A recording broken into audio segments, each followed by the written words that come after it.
It's a time for best friends and best wishes. A time for best thoughts and best feelings. Here's to the laughter and memories out. Here's to the best of Christmas. This season, give your gang our best. Serve Canada Dry Mixers, the important 4/5 of drinks for over 75 Christmases. Here's to the best of Christmas. In this modern age, too many people have lost sight of the true meaning of Christmas. Ho, ho, ho. So now, in the spirit of the original, traditional American Christmas, MGM presents Me to you. the movie that sends up Santa Claus. Mom, hush. Shut up, Ralphie. A Christmas Story. Friday at the Cumberland and other theaters near you. She was looking for something the big city couldn't give her. Cookies. What she found were 7 orphans who filled her life with holiday magic. We want you to be our mama. Dolly Parton, Lee Majors. Dreaming of a Smoky Mountain. A Smoky Mountain Christmas next. Wednesday, meet a real live Santa Claus and a lady who celebrates Christmas every day on Real People. This Christmas, give the gift that gives all year long. Give the service and protection of an Auto Club membership. Order by phone today. Visa card accepted.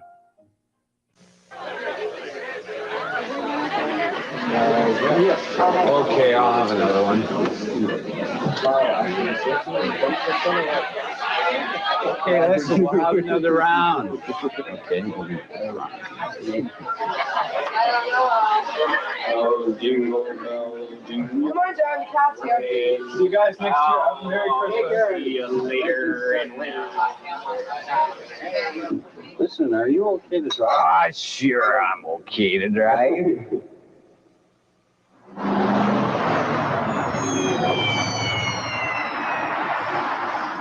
Sir, are you okay?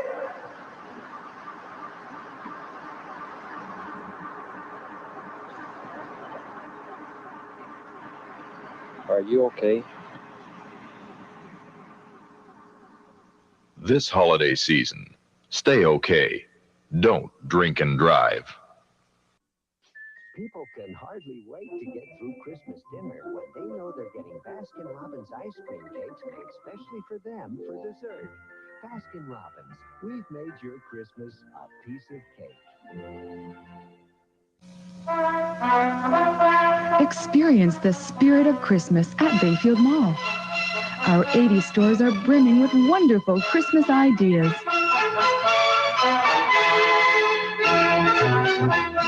We're bringing the Christmas spirit into everything we do, helping to make all your Christmas wishes come true.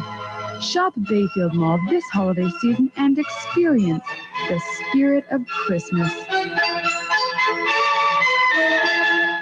Becker's, your party headquarters. You can depend on us to get your party started right. All across Ontario, we're ready to help with the delicious taste of ice-cold Pepsi-Cola. For any party, it's Pepsi now. And parties love the high-flying taste of Johnson's Nuts or the ultimate and classic good taste Pot of Gold. We'll keep the crunch in your party with crisp Hostess potato chips. And every party enjoys the rich, smooth flavor of Becker's own eggnog. So before you start your party, check with the experts. Becker's, your party headquarters. Black's asks, who else has all these famous brand single-lens reflex cameras, each covered by Black's bigger, better guarantee?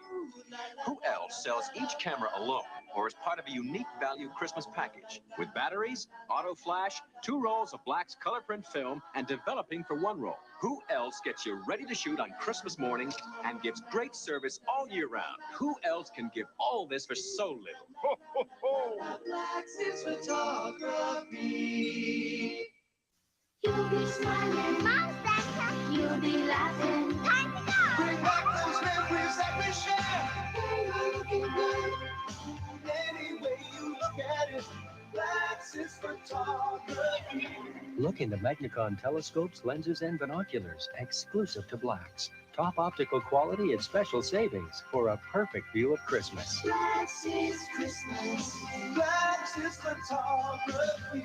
Guaranteed. You're better on that foot. We're going Christmas shopping at Boots, and the shelves are still empty. Interesting. You're better on that foot. You'd be surprised what kind of stocking stuffers you can get at Boots. For me? Oh. I'll get her perfume. No, makeup here. Ooh, chocolates.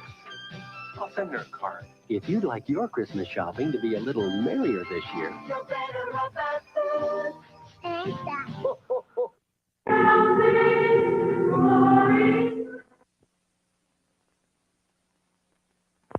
A long-lost magical necklace Wow, look, the middle part moved. transports two kids to a mysterious island Lost, are we? where they find excitement and danger in their search for a great giant. This is Blizzard Island. Blizzard Island. Premieres Sunday on CBC television. To the festival! The Fraggles celebrate Christmas.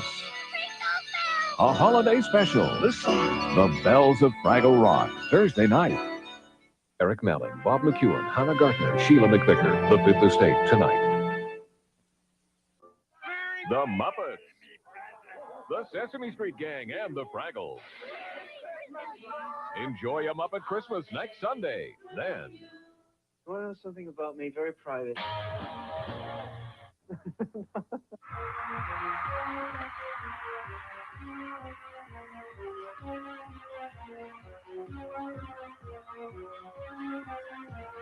Corey Hart, a one-hour television special, Sunday. And Julie Andrews.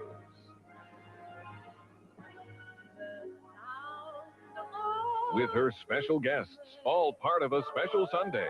Julie Andrews follows Corey Hart right after A Muppet Christmas next week. The best in television come together only one night a year. Did you win? No, I didn't. The 1987 Gemini Awards. Thank you. Live Wednesday. This is CBC Television, Best on the Box. Street Legal, Best on the Box, Wednesday night on CBC Television.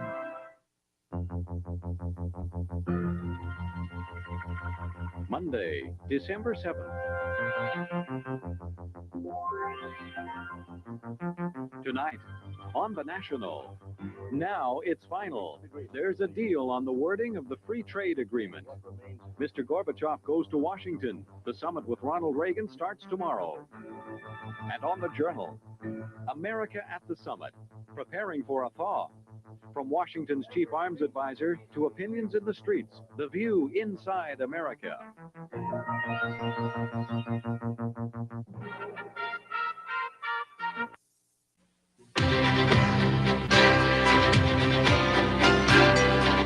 To learn more about the celebration of Christmas, the Library of Congress suggests these books: Celebrating Christmas Around the World by Herbert H. Wernicke, The Christmas Tree Book by Philip V. Snyder, and Guinness Book of Christmas, edited by Tom Hartman. These and many other informative books are waiting for you in your local library and bookstore. Visit them. They'll be happy to help you read more about it. Season's greetings from all of us, to all of you at Channel 47. Hi, I'm Alf DeBlassis from World Soccer Report, and I'd like to wish you and yours a very Merry Christmas.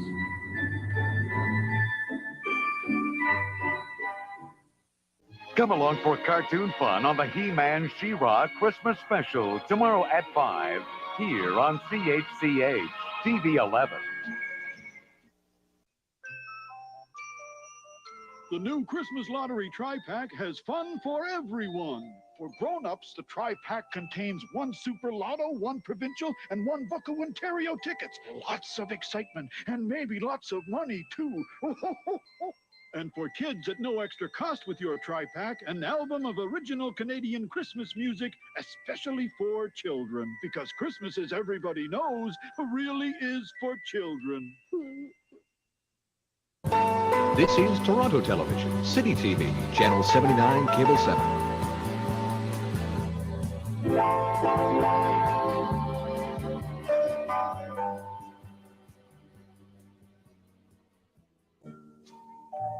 As a business specialist for City Television, I know a good deal when I see one. So this holiday season, I'm betting my money on City sweatshirts. Cut to the graph, will you?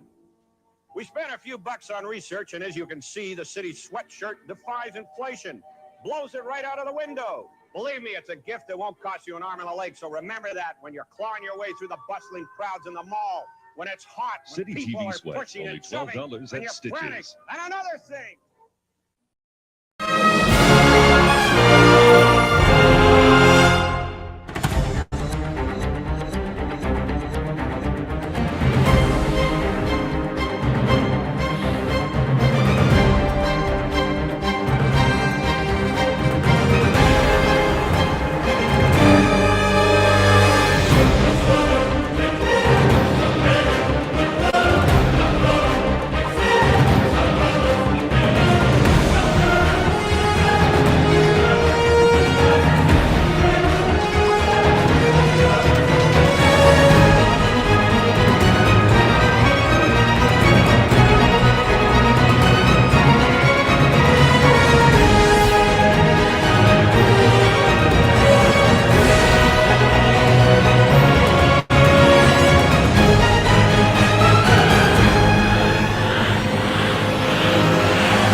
Welcome, everyone.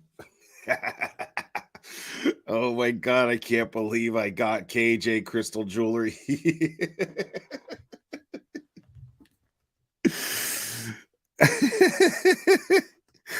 Oh my God, I'm such a child.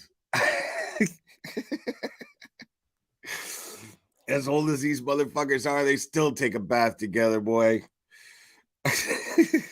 Who takes a bath together, Claire? These nuts. Oh man, I haven't said that one in a minute. It's been a while. Oh my God. Oh.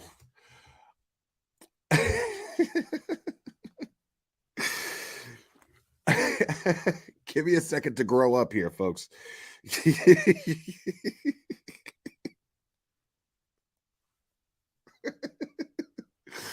Diane said, I don't get it. Oh my God. All right. So some of y'all are like, oh my God, Blair. Seriously, dude.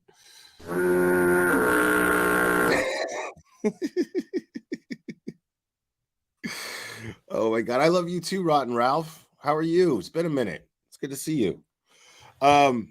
So yeah, as usual, I don't ever like pre-watch this shit. I'm just gonna talk about Betty. Because look, man, I don't know if I'm crazy or not, but did Betty collect money from her support, from her audience, from her supporters? Did she collect money to travel all the way to South Carolina to cover the Murdaugh trial and just stay in her hotel room the whole goddamn time? Is that what I'm seeing? Because I'm like, wait a minute, what? I don't understand. I don't understand. This has got to be like I'm being punked. Okay. To collect money to travel to do what though? To sit in a hotel? I mean, does she like hotels that much? Does she like? I mean, that makes no sense. Let's find out here. Let's just take a minute. What's up, Makeup Mobster? Good to see you. Thing else, but God don't like ugly, and neither do I. Wait, what? And hold on. I never... Oh, stopped it. Hold on, behind the scenes. So let me see how I can do this. Sorry, guys, just bear with me while I'm getting this stuff up. Wow. Okay, so we want to do that. There we go. That's what I want to do. Okay, get back over here. Kid, you're not wrong. Hi, guys. It's nice to see you. I'm back. I wanted to shut up.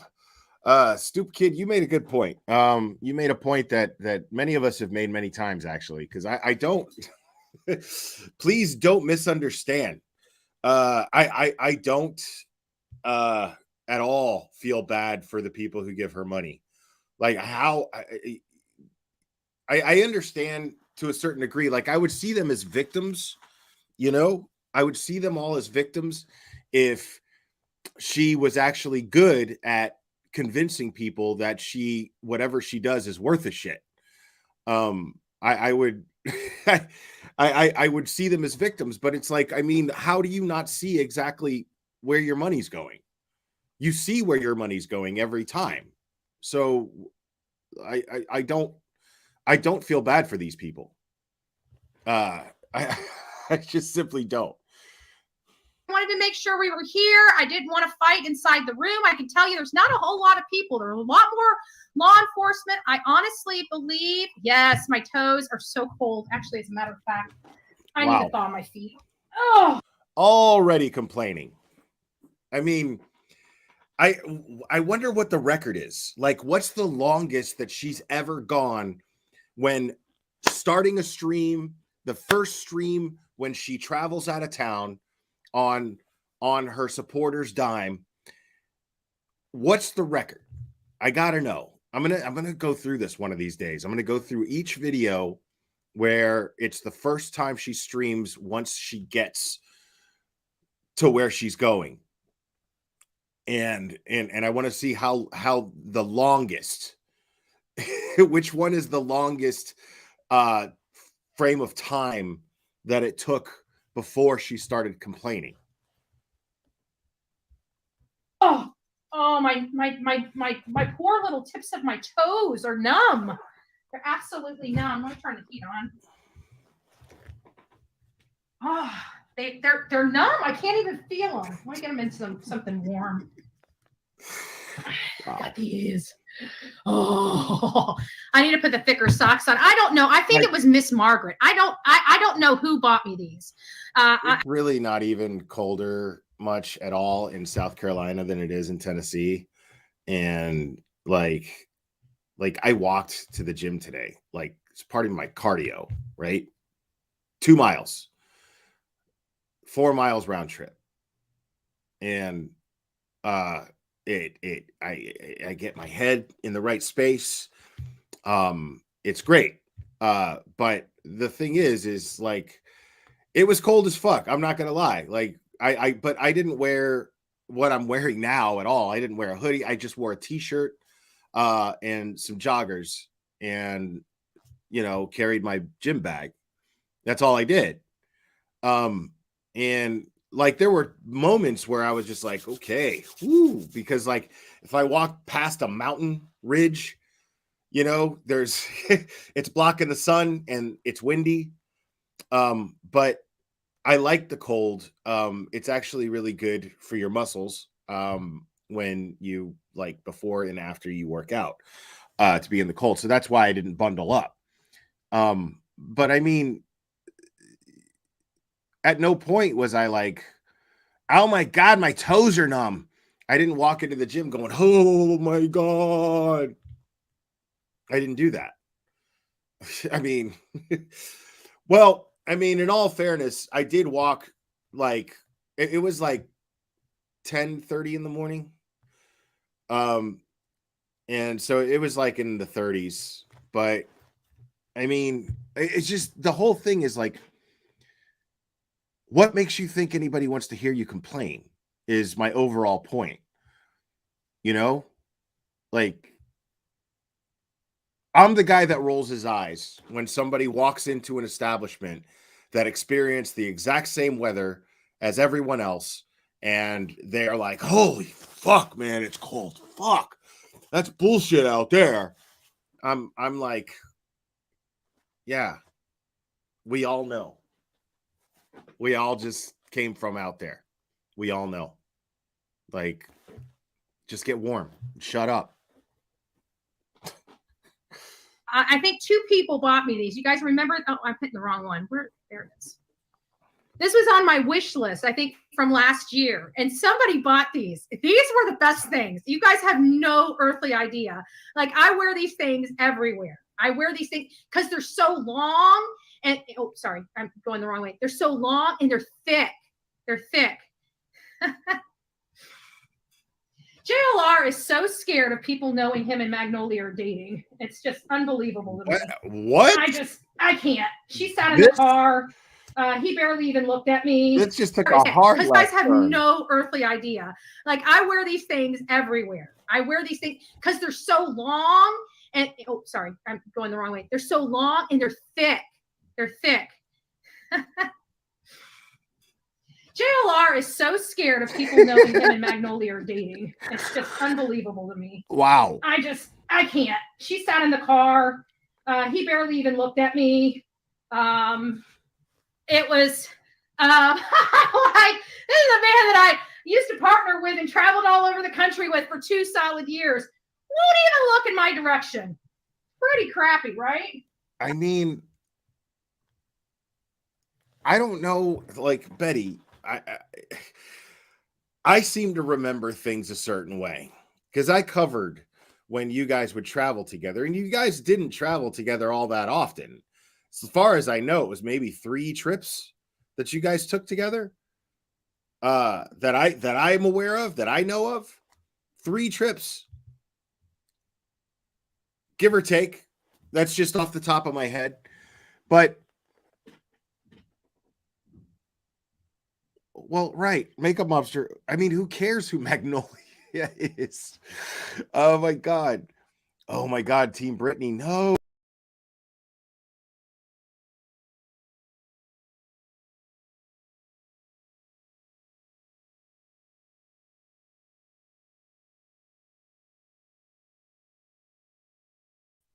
My bad. My mouse did something weird there. I think we got a super dad. Super dad. I think we got a super dad. Super dad. Super dad. Super dad. Dad. Dad. Dad. Dad. Okay, no dance. I just read that. No dance, please just saying hello. Off to dinner in 20 degrees. Nice. Okay, so I guess everybody's complaining about the cold. Thank you, Team Brittany. I appreciate it. I didn't read it first. I just saw the super chat. I didn't read it first. My bad. But at least I didn't like play it all the way through.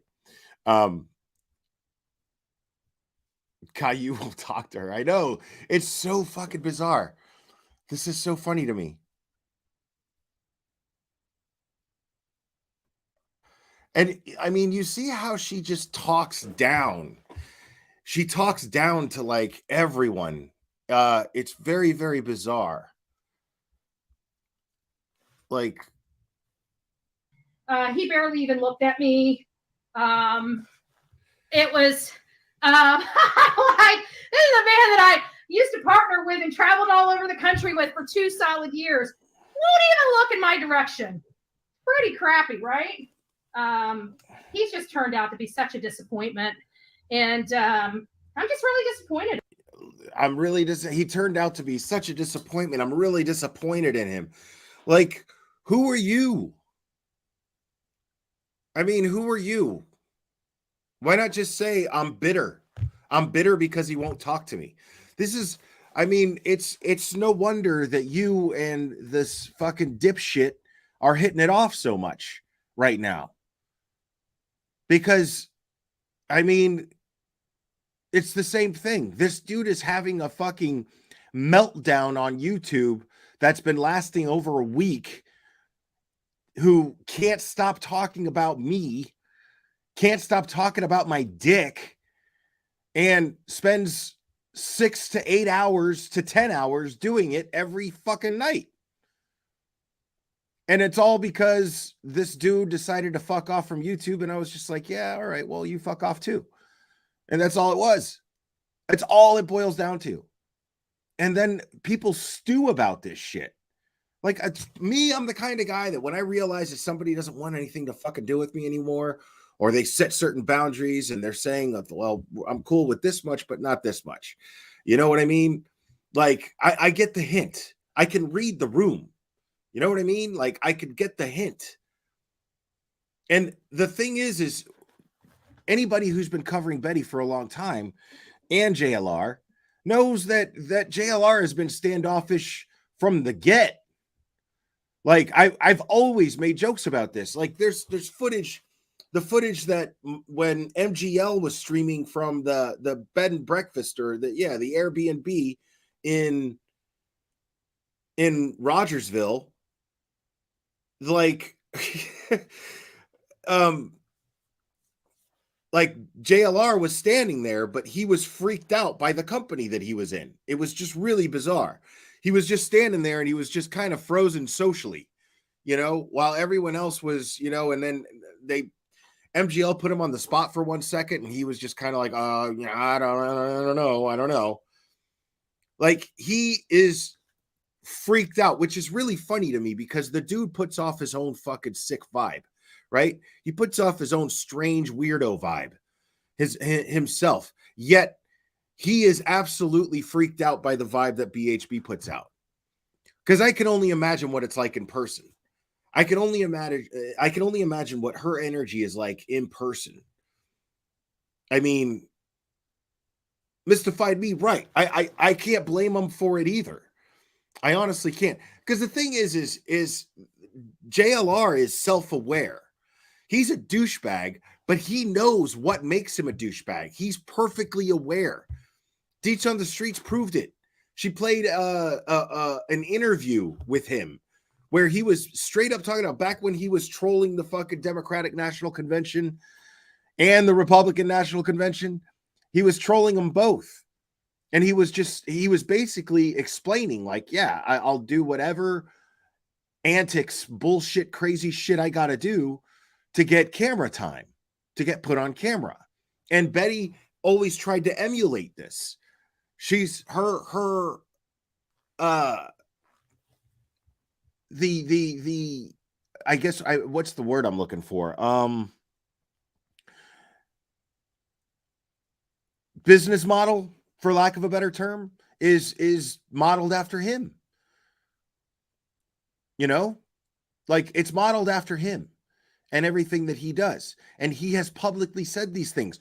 You don't think that in private, when they're on road trips together and just talking privately, that he's not sitting there going, yeah, we go out there, we shake shit up, we piss people off to the point to where the news comes out.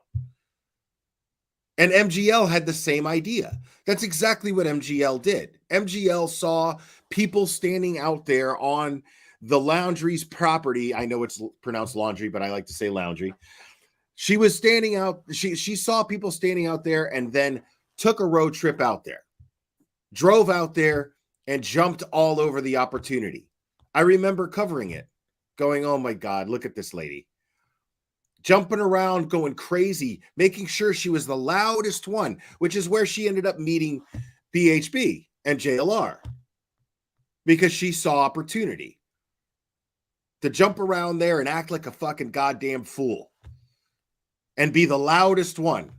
She saw a bullhorn, Betty screaming through a bullhorn, and she was like, I could come out there and I can match that. I don't need no bullhorn. Oh my God, can you believe these people? Oh my God. Oh my God, dirty laundry. She did this shit for hours. That's all they do. They don't actually do any investigating. JLR doesn't even do any investigating. What JLR does, all JLR does is he goes on his computer and he pays for these past digger sites. He pays for digging up any document that your name has ever been on. That's all he does. He's basically a professional doxer. But he doesn't actually do any investigation. He doesn't do any adding 2 and 2 together. He doesn't do anything like that. All he does is sit there and do a bunch of bullshit digging on the computer, and then he draws these ridiculous conclusions from what he digs up. Has absolutely, and nothing is ever proven correct of what he says, ever. None of his theories are ever proven correct. Nothing. Which would make sense if she's modeling herself after him. Well, then she gets the same results. Consistently, Betty gets the same results, which is nada, nothing, ever, consistently.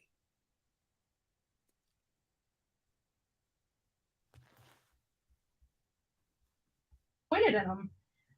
His behavior here lately, what he did to me personally, what he did to my friend personally, just a real disappointment. You know, you don't. Now, if you remember, she mentioned that they were on the outs months ago. She mentioned this months ago. You know, oh, me and someone who is very close to me, and now we had a close working relationship, and we no longer do now, and blah blah blah blah blah blah blah blah blah blah. But then, now that she shows up in the same place he's at, runs into him in person, it's a big shocker. She thinks that he's going to be like, "Hey, what's up?" No, the way he sees it is, I'm finally rid of this person.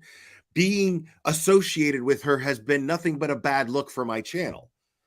Now he's his own bad look, but hooking up with Betty made him look even worse, considering the growth that his channel has made, because he managed to go off on his own, basically, doesn't associate himself with Betty directly, goes off on his own, and then he gains 100,000 subscribers.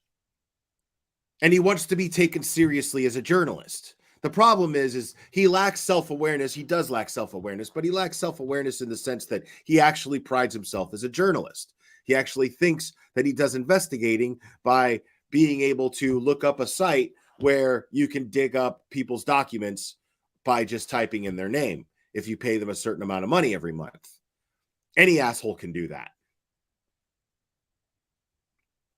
But he doesn't actually tie anything ever. But he definitely likes to have that image of being on his own, wearing his little press hat and t-shirt. And people like him. Cops like him. That's the funny thing. This guy straight up interferes with ongoing investigations, and cops like give him daps publicly. Hey, Jonathan Lee Riches, I follow you. I watched a fucking detective do that. I was like, what? I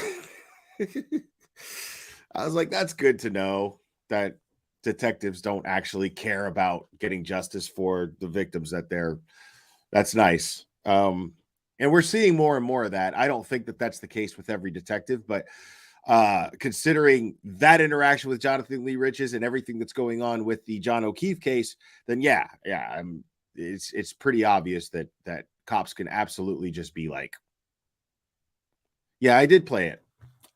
It's in my videos. So, I mean, it's just funny, like, that she's so surprised at this point.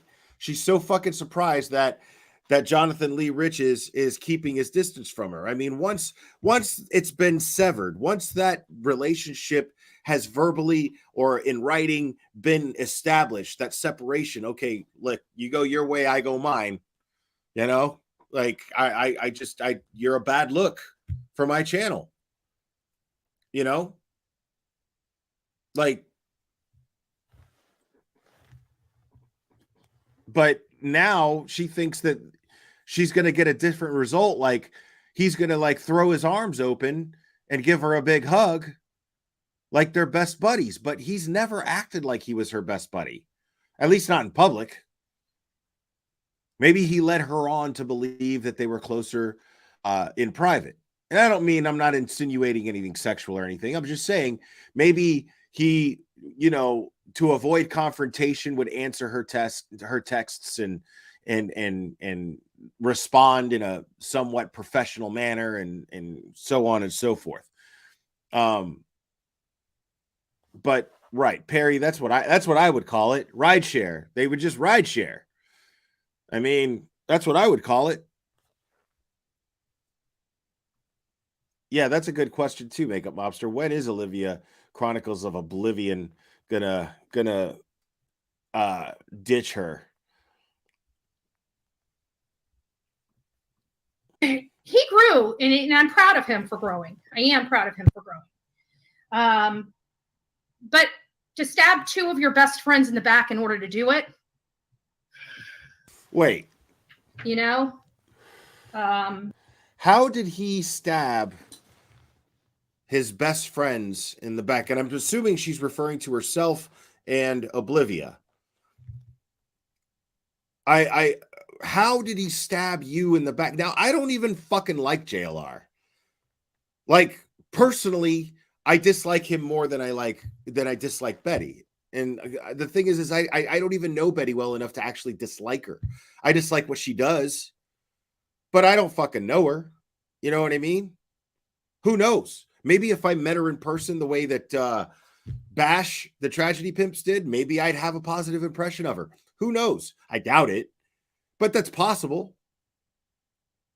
I just don't like what she does on YouTube. I don't wish any ill will on her. I don't wish bad things to happen to her.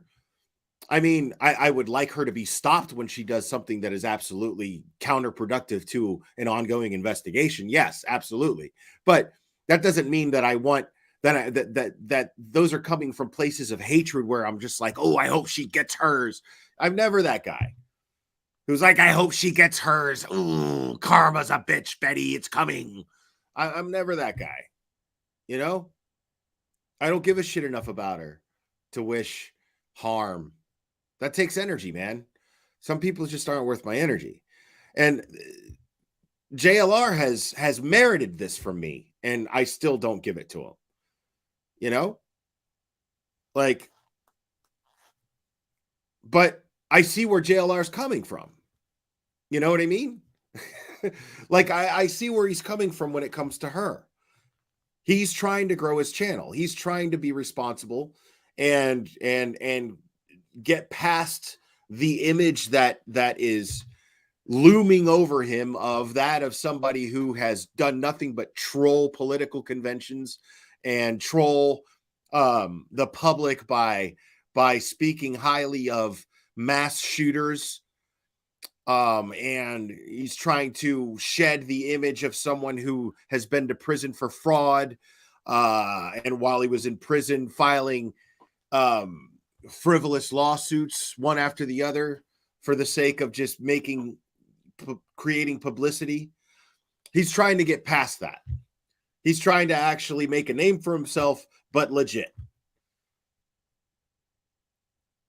And the problem is that you can't put the toothpaste back in the tube. I don't see JLR going anywhere further than where he's at this point. I think the silver button is the cap for old JLR.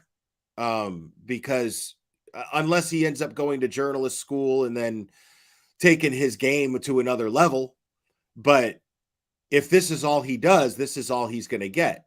There was the fugitive that everyone was talking about. He was out there. He gained a bunch of subs from just being out there and filming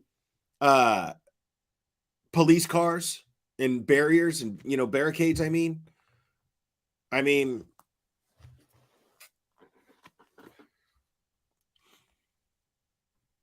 but yeah, that's about it.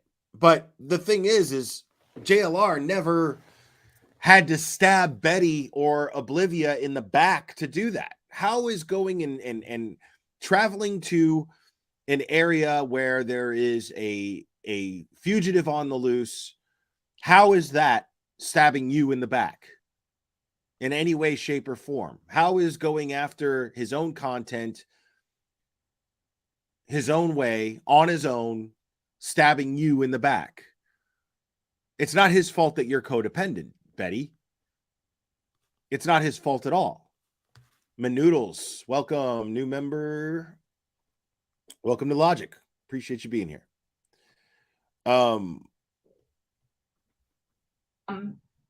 It's just it's sad. And like I told him, his secrets are no longer mine to keep. What does that mean? So,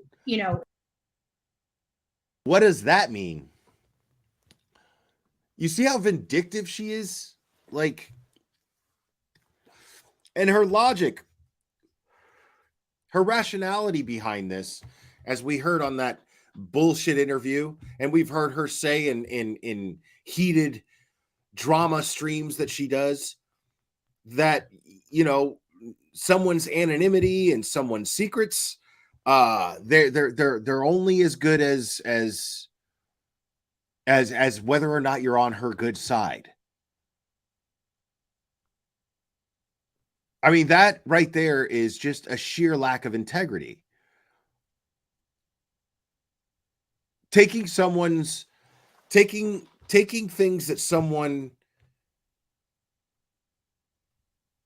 trusted you with, information that someone trusted you with as a friend, prior to that friendship severing, taking that information and making it public out of spite is childish, it's vindictive, it's unscrupulous. I mean, it's shitty, because the thing is most friendships end.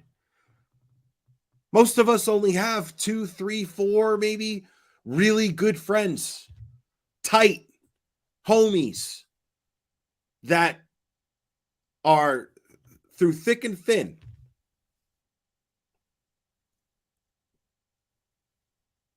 I have just a few of those. But if we stop talking, there's so much mutual respect between us based on the fact that we actually shared things that can't be replaced. We shared moments, times, good times. Those aren't invalid anymore simply because we're no longer friends. That stuff between us as friends, that stuff remains. That stuff remains. You know, that's, I mean, there's no reason to be, just accept the fact that things didn't work out the way they were supposed to work out, and it's okay. You just fucking move on. Like a big girl, you know? You just move on. Doesn't make any sense. And she's saying this out loud for two reasons. To threaten JLR, hoping that he's watching and sees it, which he probably isn't. He probably just does not give a fuck. Probably doesn't want anything to do with her at all, including watching what she has to say about him.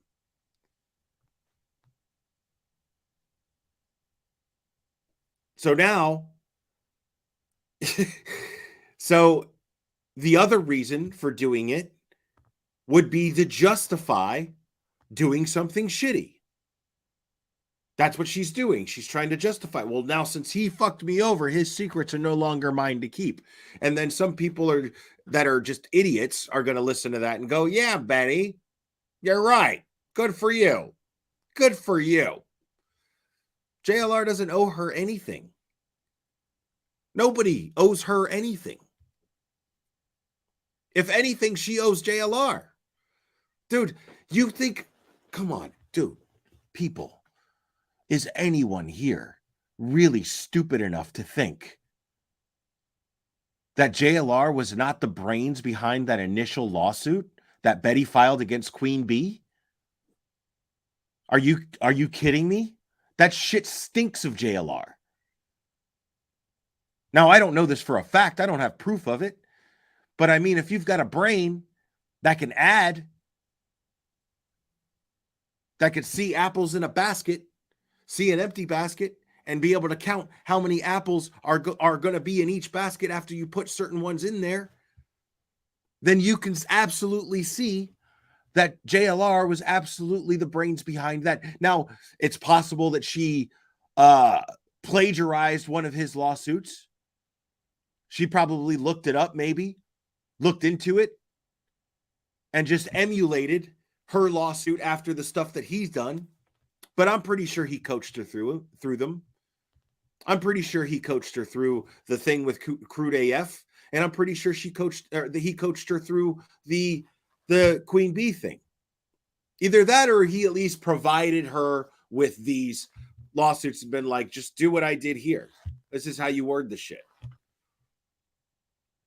You got to be a fool to not jump to that conclusion. So if anything, she owes JLR. JLR doesn't know her shit.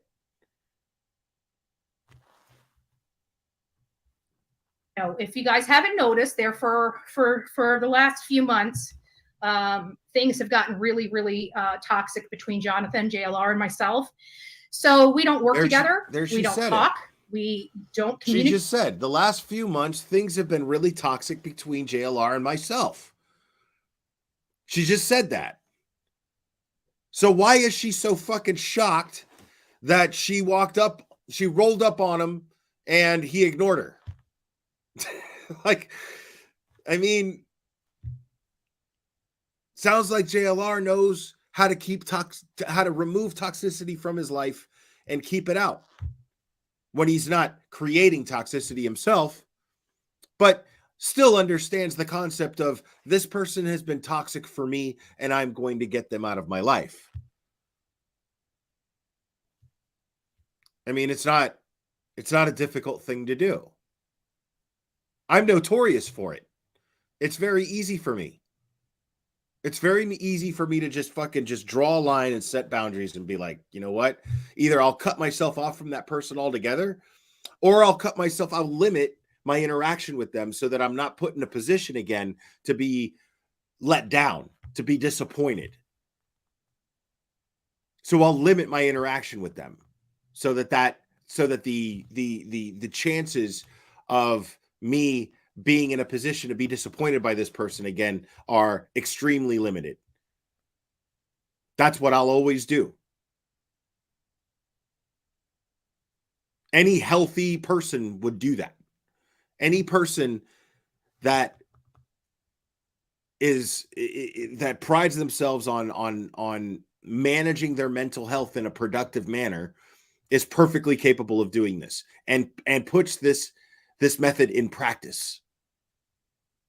Anyone does.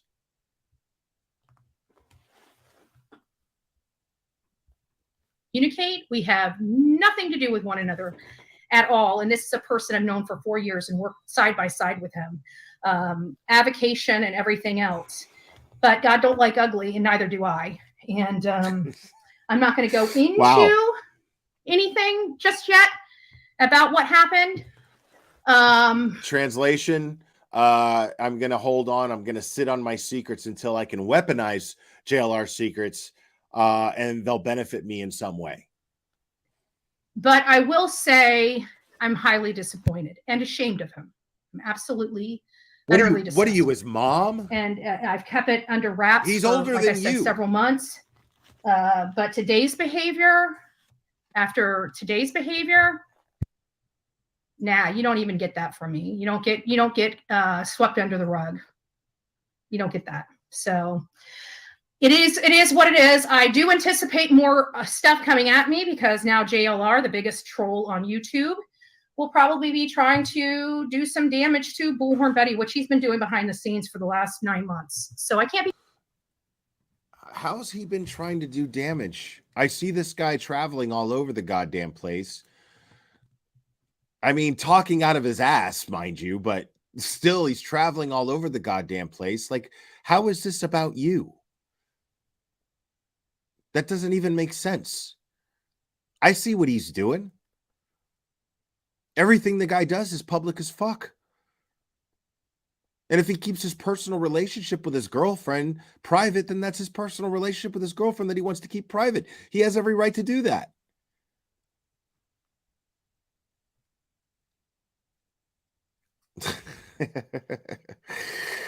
I mean, not really, but I mean, I would give him that. I would give JLR that crown of being the biggest troll. Now, that doesn't mean it's a good thing. Like, if you call me a troll, it's a compliment. Because I troll the right type of people. This guy just trolls everyone. And he does it to get people fucking yapping about him. That's it. That's the only thing that he does. And that's I mean, but the fact that she thinks that his success is somehow attributed to him doing something bad to her is ridiculous. Like, Betty, take accountability. your channel has not grown because of you. Your channel simply hasn't grown because of you. No other reason. I don't blame other people when my channel doesn't grow. I don't blame other people when my numbers fall or, go down.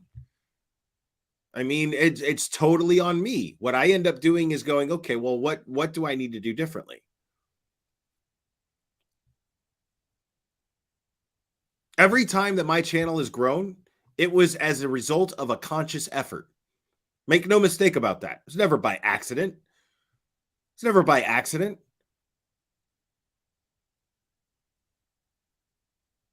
I find something that I know I'm going to be passionate about and that I know I'm going to speak from the heart about, because I know that that's what people log on to listen to me for, is to hear me speak candidly about things that I feel strongly about.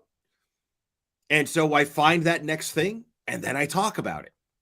This has been my consistent pattern since I started. And my channel has consistently grown at a very modest pace, but I'm happy about that. I like that my channel has grown at the pace that it has, because I don't want to be just some flash in the pan type of thing. I want to gain subscribers, but I want to maintain those subscribers.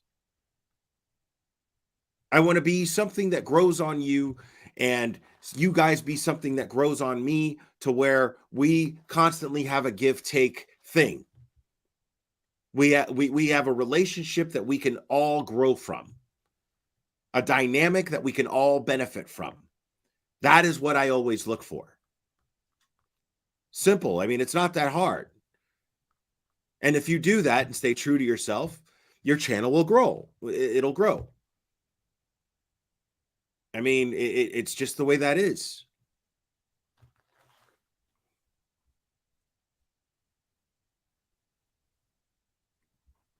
I can't be quiet about it anymore, so I'm not going to be.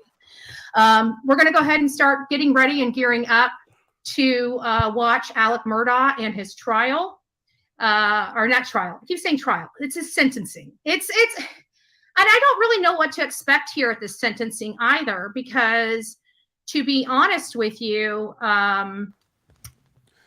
like it's already a plea deal. You don't fucking know what the fuck's going on? I don't.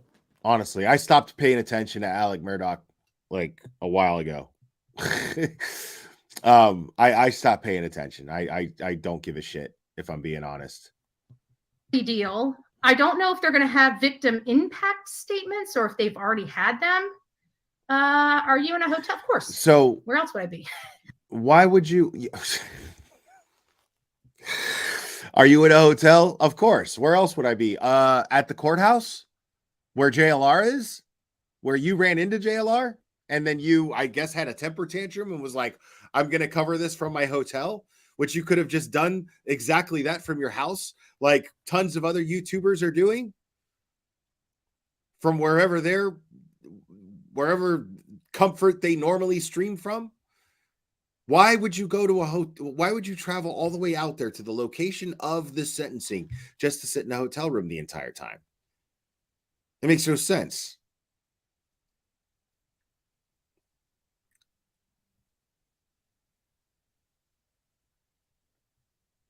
I haven't heard shit from Zavgirl in a minute, man. I guess she gave up. Zavgul finally caved, I think. I think she's like trying to build something on Rumble now or something like that.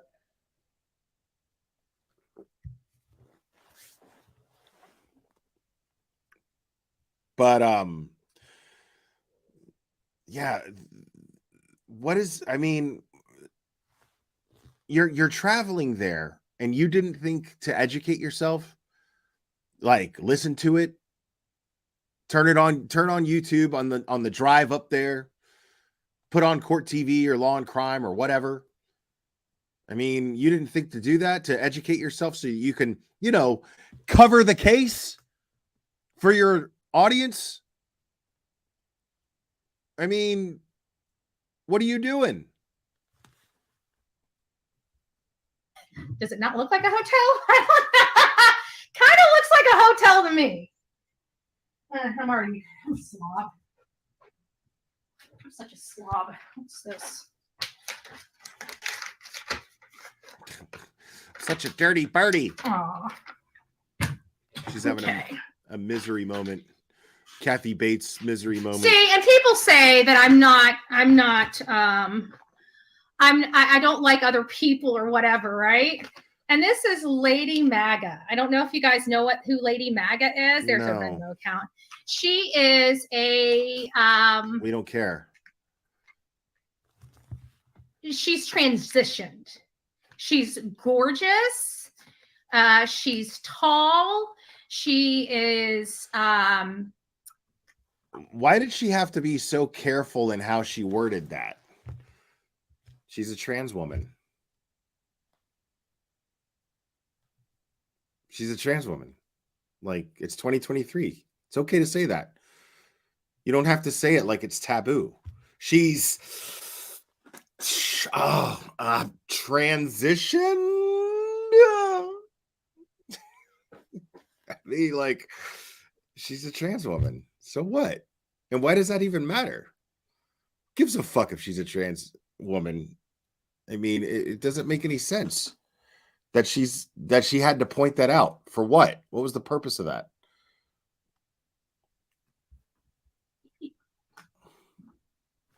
I can say very, very, very nice, but it's hard to explain because he knows he's a he, but he identifies as a she and loves the movement. So I gotta tell you, one of my BFF. Everybody keeps saying loves what movement? No, I just people that have strong political ties don't tend to like me.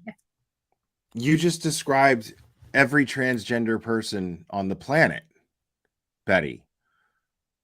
They know that they're biologically one gender and they identify as another. That's how it works. I have to hear that one more time. That's to me, that is just classic. That is fucking hilarious to me.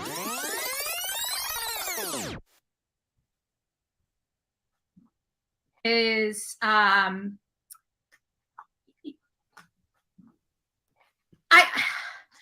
can, bro. I mean, are you kidding me right now? Is that fucking for real? Today, Junior is a she's transitioned. She's gorgeous.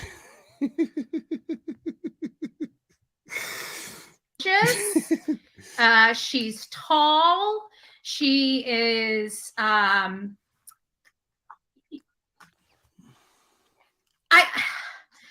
can say very, very, very nice, but it's hard to explain because why is it hard to explain? He knows he's a he, but he identifies as a she. It's not hard to explain. And loves the movie. We know how transgender works.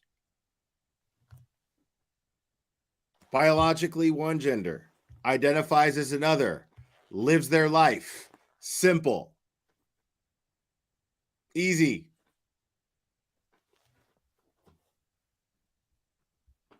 The movement. So I gotta tell you, one of my BFF. Everybody keeps saying I'm this mean person. No, it's just people that have strong political ties don't. Are you seriously right now trying to like win people over by convincing them that you are a friend of the trans community? Is this the play now? This is the play.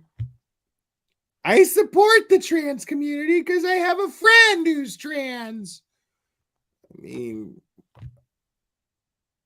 it's 2023. Almost everybody knows somebody who's trans. Like, if you live in a major city, chances are you know somebody, at least through like 3 or 4 degrees of separation. You know what I mean? Like, you know somebody who's trans. I mean, it's not Like if you have a job, for instance, somebody that you work with is trans. More than likely. This day and age, more than likely. Tend to like me if they're going against the tiny political ties I do, and they attack me because of it. And I think a lot of the stuff here on YouTube has been because of it. Is this thing going to start anytime? I'm dying here. It's 10 o'clock. I thought it was supposed to start at 10. I knew Dick was already in that room. I knew it.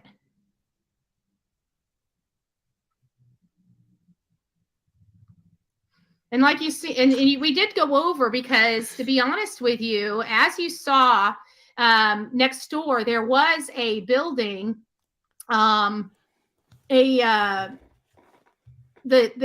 jail. I think the reason why they're hosting it here at the Beaufort County Courthouse is because it's attached to the jail.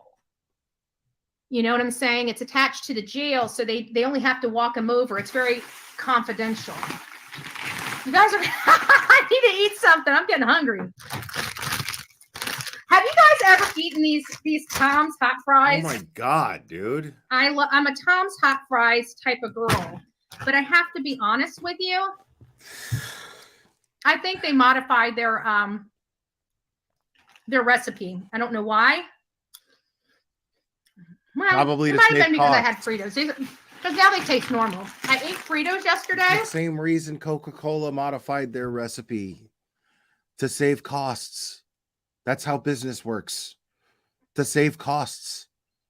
That's how capitalism works. It's one of those things that you have to accept about capitalism.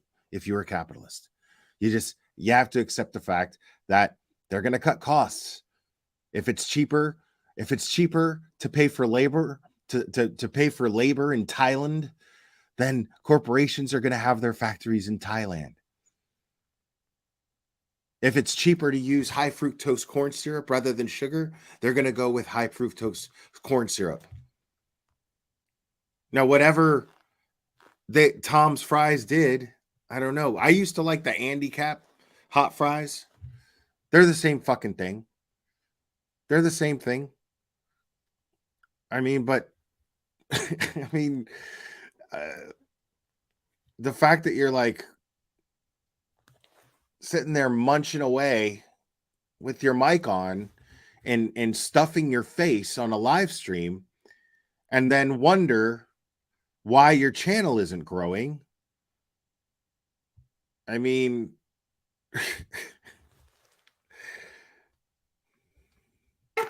But see, I get the chili cheese. I love these. These are the only Fritos I like. I get the chili cheese, and I ate these first. And then so when I ate my hot fries, I could taste the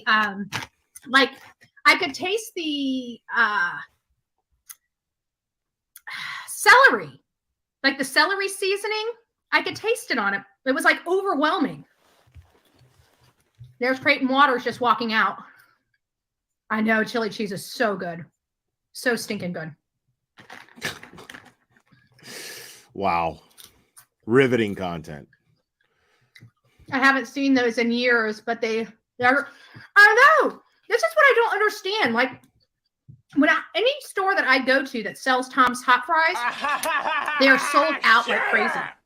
They're sold out even when I go, because it's hard to find a store that actually has the hot fries. I don't like the Chester flaming fries.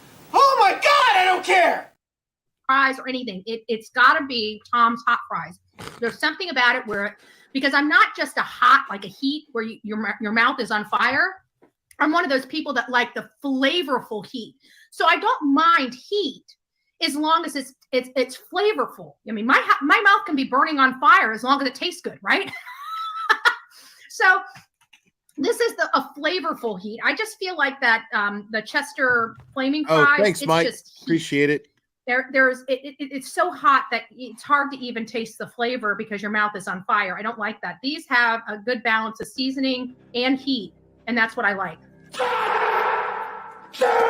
But I tell you what, I eat a whole bag of these at a time, and when I do find a store that has them, I clean them out.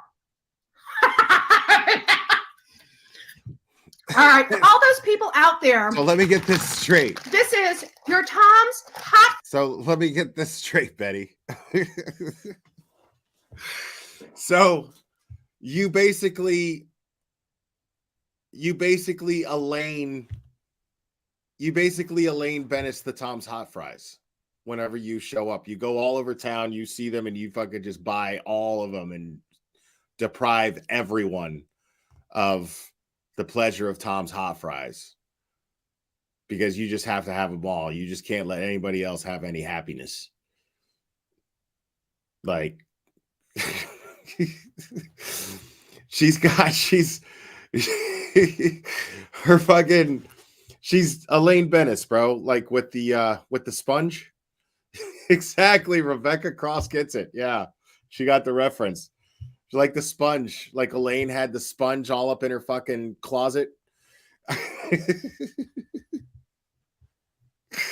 Betty's just got fucking a closet full of Tom's Hot Fries. Fucking somebody comes over.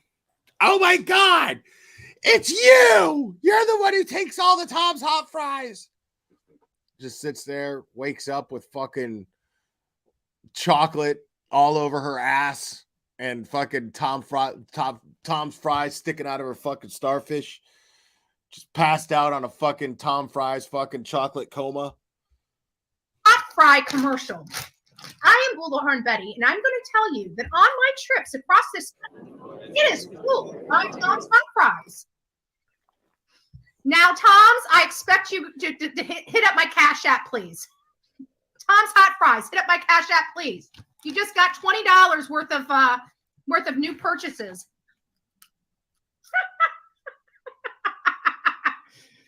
Oh my goodness.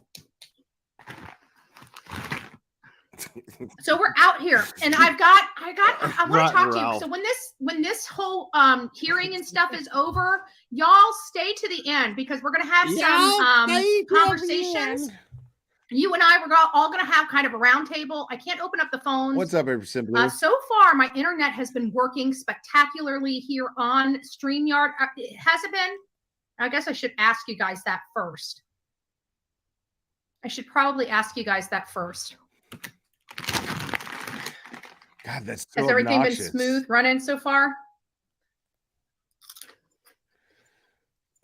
That's so fucking obnoxious. What if I just sat here and just did this shit? Like, Yeah. Well, while we're waiting here, let me go ahead and goddamn say stream. hi to everybody because I didn't get to say hi to you guys this morning. And I realized this. I realized we forgot to read the language of letting go yesterday. I got right into Oh, the this topic. should be fucking great. Forgot to read the language of letting go. I forgot the language of letting go coming up here. So we don't have the language of letting go. And Olivia told me to bring a kennel for her dog. And I walked off and left the damn kennel at the house. So, but I figured, you know what? It's been relaxed. I feel like today is a great day. We've got a lot going on. We got a lot of places to be. So No, you don't. You got like one place to be. One place. What are you talking about?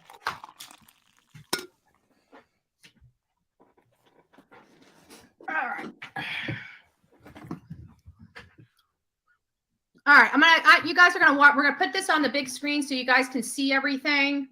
But I am right here behind the scenes, and I just want to say to everybody, good. No, it did. It got cold, man. Down here in my studio, it's like really cold, and yes, my heater. We have to check the wiring because my heater, if I run it at the same time as my coffee maker, it'll blow the fuse, it'll blow the breaker, and I have to run up there, and that breaker is connected, the Wi-Fi is connected to that breaker, like the internet is connected to that breaker, and so it'll end the stream if I turn on my heater. So now I'm just like, fuck it, and I'm bundled up and drinking coffee. Good morning to the coffee club. I want to thank you for being with me for a little bit last night. I know, and of course earlier today while I was freezing my rear end off in front of Beaufort County Courthouse, but we were in Beaufort County. It is a beautiful, gorgeous 53 brisk, crisp weather. I have to choose. In the sense of Bullhorn Betty, burr. It was burr this morning. But see, And I like the cold, you know, like I prefer it over being hot, you know, so I could just throw in a hoodie and a jacket, drink coffee. I'm fine. I didn't get any of the interviews that I wanted to get, but that's okay. That's okay. I feel empowered. Hi, Sean I B. feel empowered. You know why it's still around, baby? Because we are the Bullhorn Betty channel. And you know what? We don't go anywhere. And we definitely aren't intimidated or pushed around. That's why we're still around. And we're still able to go all over the country while you support people that sit home and just bully people. We help. We help. From your hotel room? My suggestion to you is maybe go on JLR's channel. Are you seriously having this are you seriously delivering this monologue from a hotel room when you're there, right there by the courthouse? Like you're trashing JLR. JLR's out there in the courthouse. He's like sitting in the gallery. He's in the gallery. What's up, Bob Brown? It's good to see you, buddy. Like, he's in the gallery. What are you talking about? I gotta hear that again. I gotta hear that one more fucking time. Oh my God, dude. So funny to me.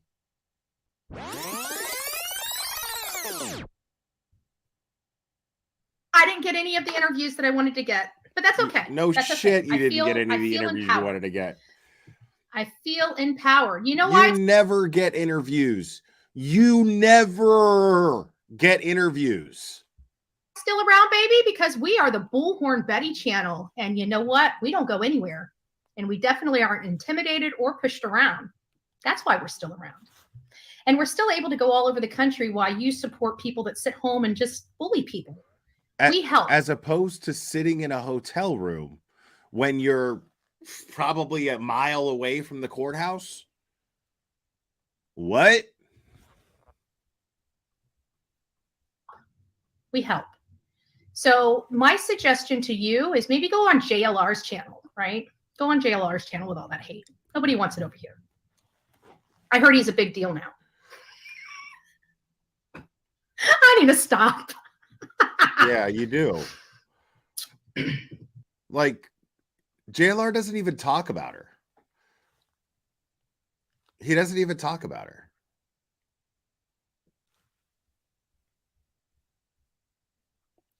She has like 24,000 subscribers, Bob Brown. But she's been at 24,000 for like a year. It's been like at least a year.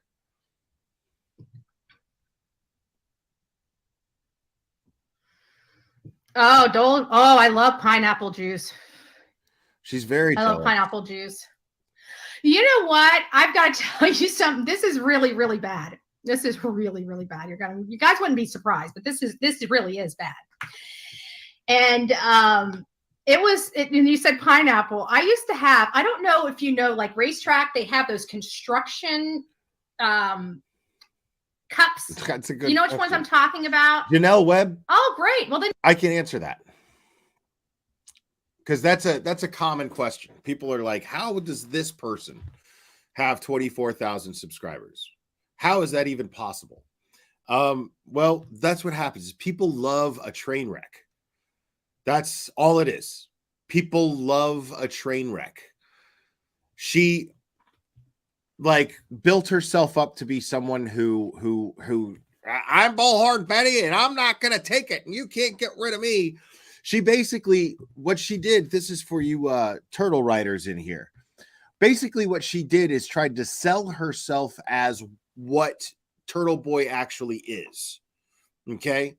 An award-winning investigative journalist who will go out to the front lines and protest an actual injustice and will actually do investigating, will actually get sources, will actually get interviews, will actually get footage, will actually find out things and tie them together. This is what she claims to do, but fails short on check every single one. But what she does is she travels to these places and then sits in a hotel room, or she just stands out there in the cold complaining about the cold. But what she doesn't do ever is get interviews. Ever. She doesn't do any investigating. She doesn't do any research. She doesn't deliver information factually or accurately. She does absolutely nothing except try to create the appearance that she is an independent investigative journalist. Well, then go back to it, G95. We don't see, the thing is the only rule here is don't be a dick. And I think you've already violated that rule. So go back to your channel. You know, I don't know what to say, or go start a channel. I'm sure they need more Bullhorn Betty bash channels out there. So I'm sure you'll be okay. I'm sure you'll be okay. We really don't need any more. Please unsub me. Honestly, we really don't need any more. You know, there's plenty of us already. You know, we got it covered. Those of us who do it, we got it covered.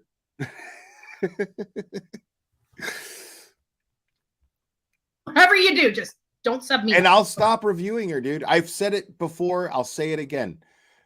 If she actually subjects herself to an actual interview, not some fluffed up bullshit where I sit there and fucking tickle her taint the whole time and spoon feed her questions that she approves of prior to this shit and fluff her for fucking 4 hours. If she actually agreed to a tough interview without rage quitting, without throwing a fit, without having a temper tantrum, then if she actually had the audacity, if she had the guts to face that with me here on this channel, I will stop reviewing her. I am a man of my word. I will absolutely stop reviewing her. I'll never talk about her again. Never bring her up again. But until then, no, she doesn't have the balls. Bob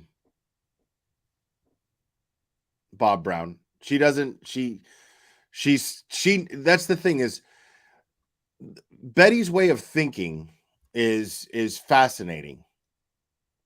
I think we got a super dad. Super dad. I think we got a super dad. Super dad. Super dad. Super dad. Dad, dad, dad, dad, dad. I think we got a super dad. I think we got a super dad.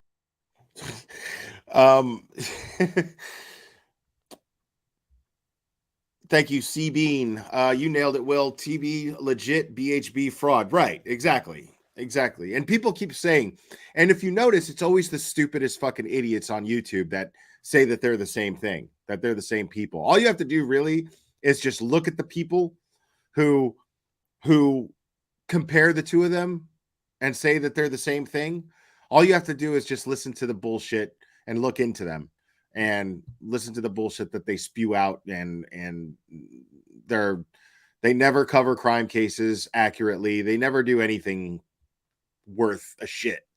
So it's always the same people, which speaks volumes. Those of us who actually read documents, we know that there is a universal difference between these two people, between Turtle Boy and Bullhorn Betty. A universal difference, a dimensional difference.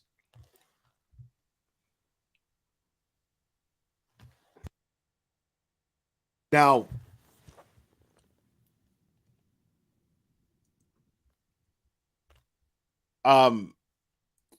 no, I have never debated her because she just, the thing that you have to understand about BHB is she's fascinating in the sense, like, her brain works in a very simple way, but it's weird.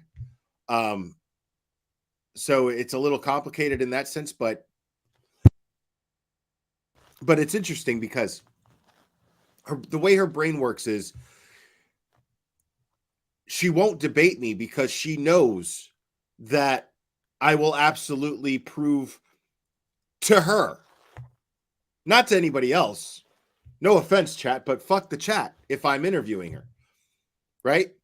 I want it to be between me and her where she has to answer certain questions. She's going to be faced with certain discrepancies, many discrepancies, and she's going to have to come up with answers for them.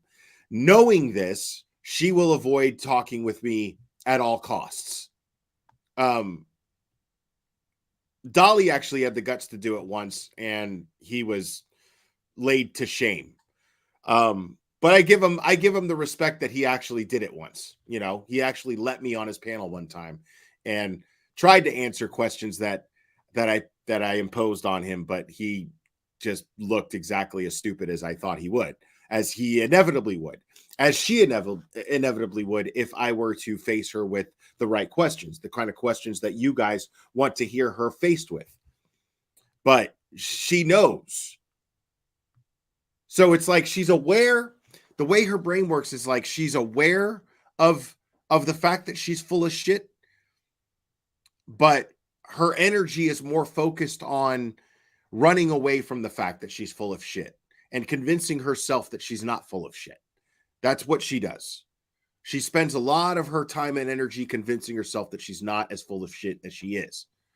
And this would destroy her if I were to face her with a mirror, put a mirror in front of her face and go, which is basically translation would be footage of her own shit and be like, what about this? How do you explain this? But yeah, she would rage quit in 2 seconds, Tessa. Absolutely. She wouldn't be able to handle it because I would be disrupting that convenient little world that she's created for herself where she convinces herself that what she does is worthwhile, knowing that it's not. There's absolutely nothing worthwhile about it. It's just under the guise of being worthwhile and fooling only people who are, they have to be stupid. I don't have any other explanation for the people that do support her. I don't have any other explanation. People with low self-esteem and people with no self-respect and no thinking skills. Okay. Go anywhere else. We're all about quality over quantity. So we don't want your kind over here. See how that works? But God bless you. Go find Jesus. Go find Jesus. Good morning, Pin 1010. Good morning. It's hard to believe, like when we look out in this audience, and as you're seeing them close up on some of these people's faces, these are the victims of his financial crimes. What you're seeing, they're not just focusing on this man on your screen for no reason. This is one of the victims. These are people that were affected.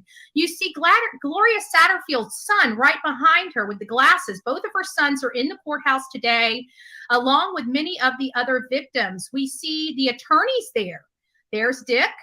I would have loved to have gotten an interview with him. Would have absolutely loved it. But c'est la vie. So that's what you're delivering to your audience. I would have loved to have gotten an interview with that person. I mean, I could go out there and actually try, but no. I'm just going to sit in my hotel room and eat hot fries because it's warm. So I'm just going to sit here and kind of fantasize. I'm going to fantasize out loud and live stream it. The way that I fantasize in private about being a real reporter. Well, I'm going to do that here in the very town where this courthouse is and stream it from my hotel room and fantasize out loud to you guys about how I wish I could have gotten an interview with somebody who I absolutely, if I actually applied myself, could go out and get an interview with. C'est la vie. In due time. I wonder what's going on here. I mean,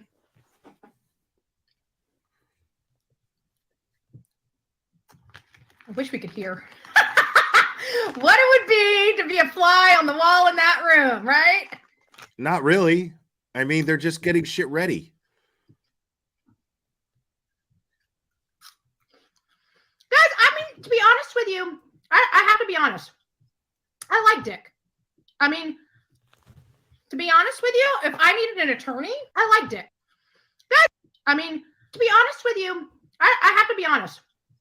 I like Dick. I mean, to be honest with you, I have to be honest. I like Dick. I mean, I have to be honest. I like Dick. I mean, to be honest with you, if I like Dick. I mean, to be honest with you, if I like Dick. I mean, to be honest with you, if I needed an I like Dick. I mean, to be honest with you, if I needed an attorney, I like Dick. I mean, okay, that's to be honest with you, if I needed an attorney, James and Dick would. If I was in South Carolina and I was jammed up, Dick and James would get my business. They would get my business. These are some, you know, they're older guys, but they don't get they get down there in the ditches. They get the you know, they're half holy, half hood too, right? Dick can get play my with them business. or don't play with them. They're my kinds of peeps. Now, granted, I don't like the whole Alec Murdaugh killing his wife and stuff like that, but in the grand scheme of things, he got an amazing defense. His defense was really good. They made some mistakes, but you know what? Those things happen, period. Okay. I keep looking over at my screen and I realize I'm not talking to you. I'm kind of talking to the side of you. Let's try this. Is that a little better? Can you guys see me now? Hello. I'm right here. But they really are. They really were a great team. This is the thing is, you know, like attorneys, they can't control their clients. They can advise their clients. They can tell them what best practices are. They can tell them to tell the truth. It doesn't make it so, you know. He may have been lying to his attorneys the whole time as well. You know, his attorneys may have actually thought that, you know, he had been telling everybody he was not at the kennel. He was not at the kennels. He was not at the kennels until. Dude, that guy's not stupid enough to lie to his fucking lawyers, bro. That's why you have attorney-client privilege. That's why you have that. Nobody that makes money the way that Alec Murdaugh knows how to make money. Like, there's no way that he doesn't know that the best thing that he could do is be completely and totally transparent with his attorneys so that they can come up with the best possible defense. I mean, that's it. Like, dude, if I'm guilty, I'm telling my lawyer fucking everything. And I'm going to be like, do your fucking job. I'm telling them everything. The photo, the video of him at the kennels and him in the background trying to get the chicken out of, or the guinea out of Bubba's mouth. That's what caught him. That's what did him in, because that was literally minutes, only moments before shots were fired out there, or that it is believed, according to the scientific data and evidence about the persons, Maggie and Paul, according to the scientific evidence of them. That shit doesn't have anything to do with this, though, does it? Isn't this about his financial crimes? I mean, I don't know. I haven't really been following, but isn't this just about his financial shit? Y'all are killing me right now. I think we got a super dad. Super dad. I think we got a super dad. Super dad. Super dad. Super dad. Dad, dad, dad, dad, dad. I think we got a super dad. Psycho Cut, thank you so much. To be honest with you, I liked it.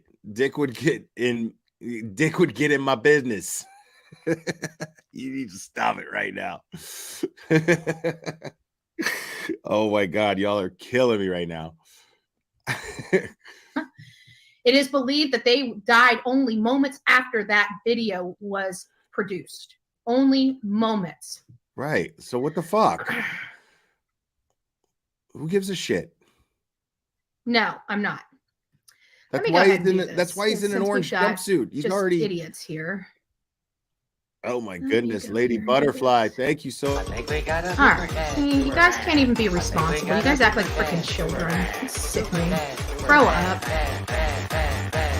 I hope whoever is acting like this here, these kids that are on YouTube just trying to troll and gaslight, I hope you guys aren't raising or teaching children. Like, I seriously do. Dude. Because you want to know why our world is so Butterfly. screwed up and why we got young children going out and shooting people up all of a sudden? What? That's I because told of you what? it's a culture. And when you have parents that act like freaking baboons, you wonder why the fruit doesn't fall too far from the tree, if you know. So wait. So anybody who laughed at you saying how much you like dick,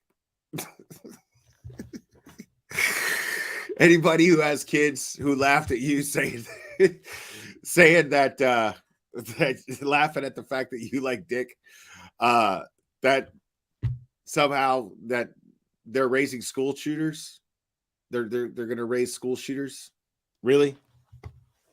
Okay. You know what I mean? Yes, I'm talking about your children. If you're offended by that, maybe change your behavior. Says the lady who doesn't have any kids. Because I can guarantee you, the people in my chat, they are not offended by that language. The only people that are offended by that language are you animals out there that I'm talking to. We're offended by you talking and stuffing your face at the same time, MGL. Yeah, nobody deserves this.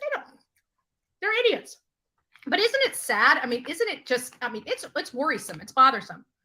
Because these people are parents. That's what's sickening. And they're teaching this vile hate shit to their children. And you wonder why our country is, they don't care. That is so sick. I love this. That comment says, thank you, Betty. It obsessed me with the drama and the hate.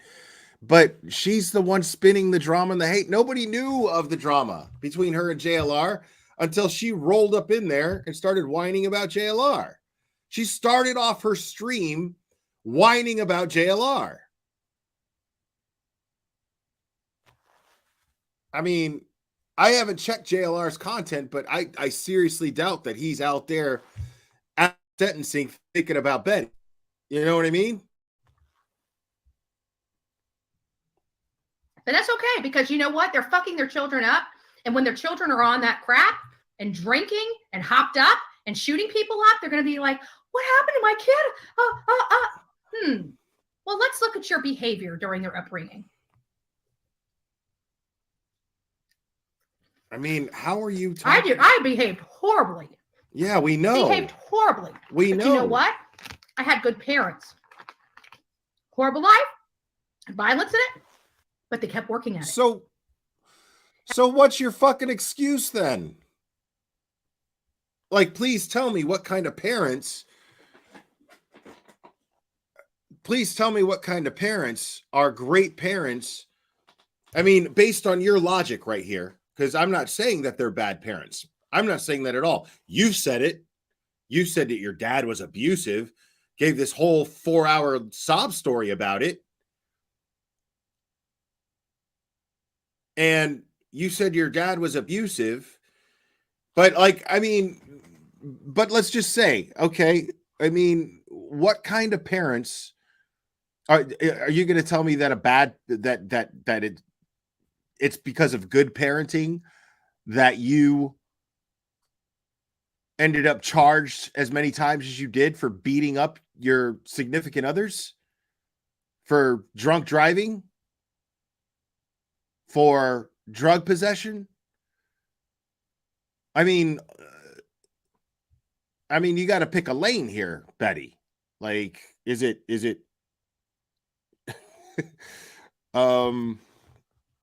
who is this?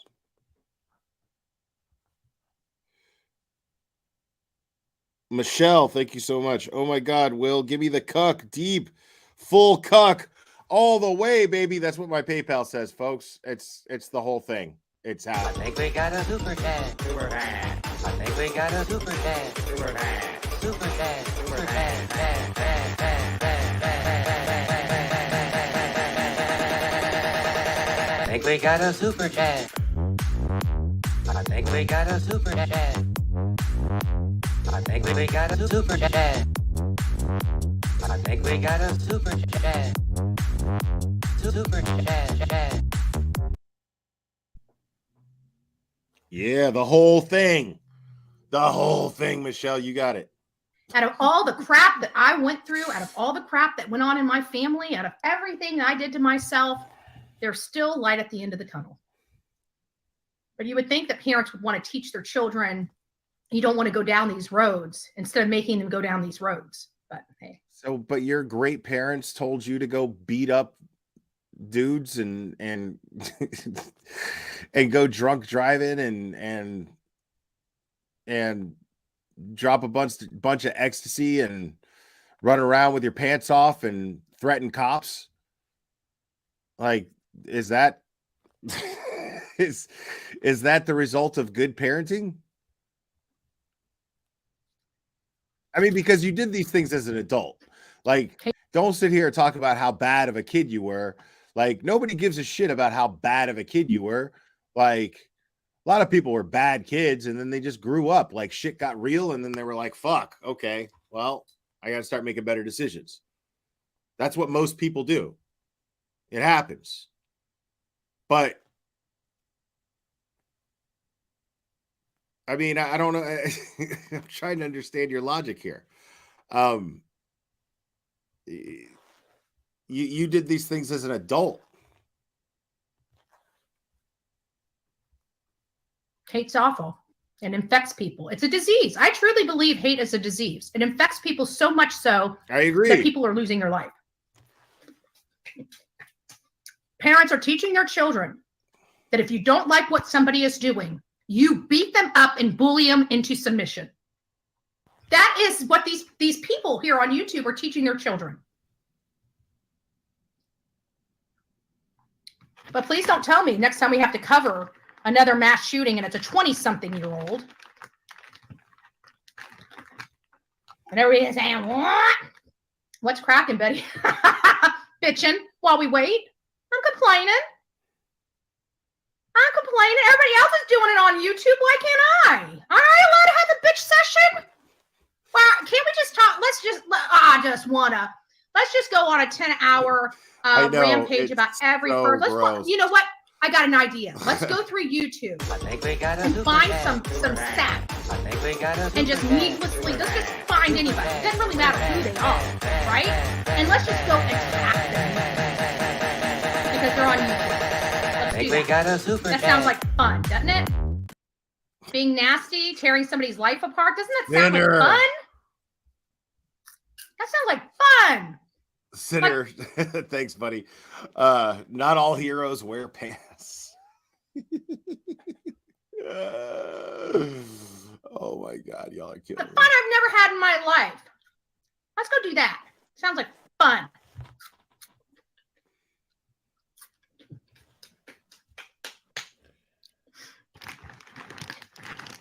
Let's take some of that white bread tactic.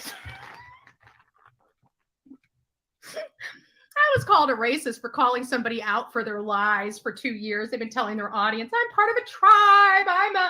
I'm this person. And then you come out and you find out that they're white bread. They ain't no burnt toast. They're white bread. Why is she? I'm not right, girl. Why is she so stuck on that? We'll find out sooner or later. I mean, that's the thing. Here's the thing.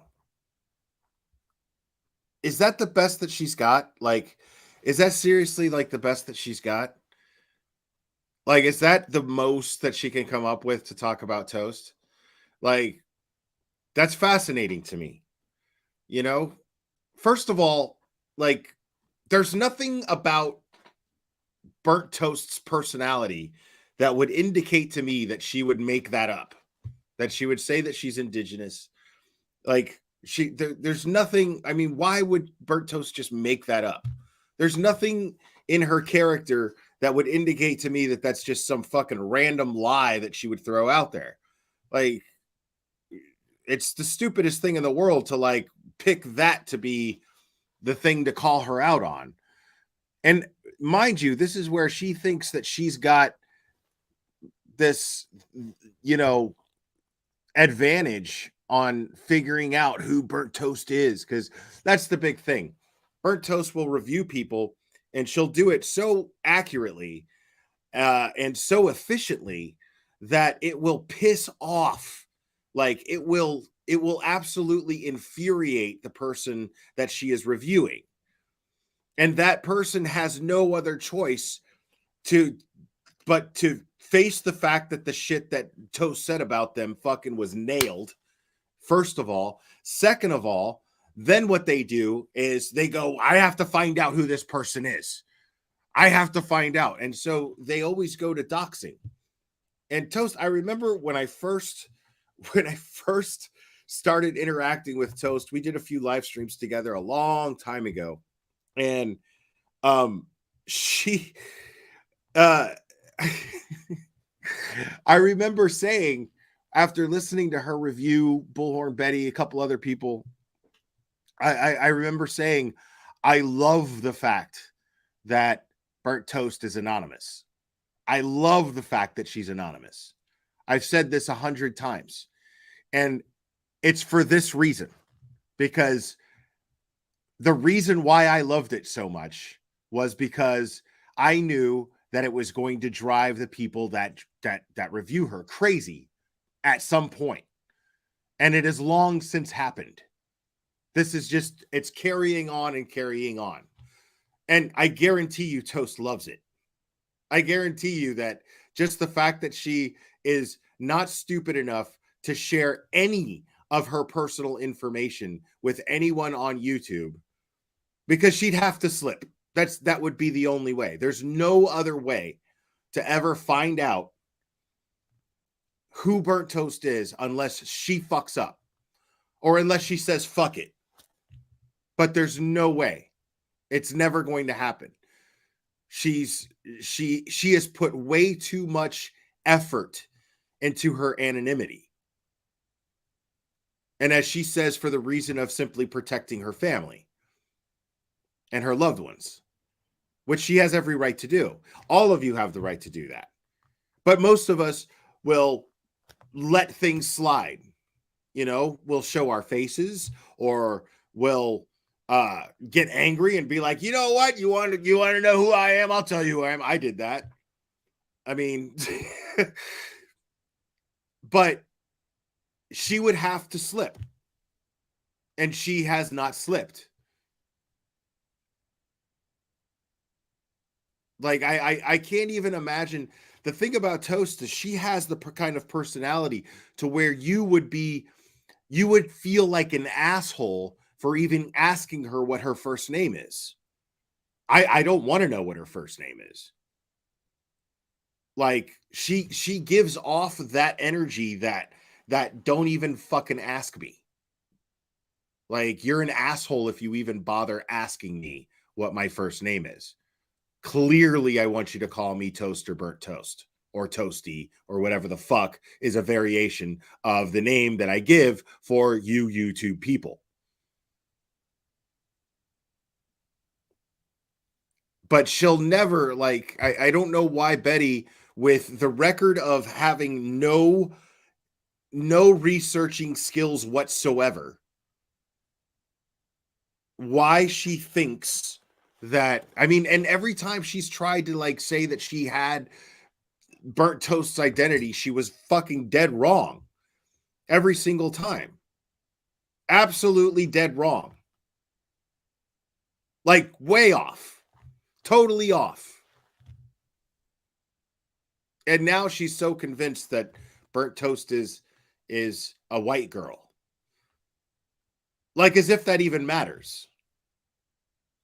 Dude, let me put it to you like this. At this point, if Toast were to like, if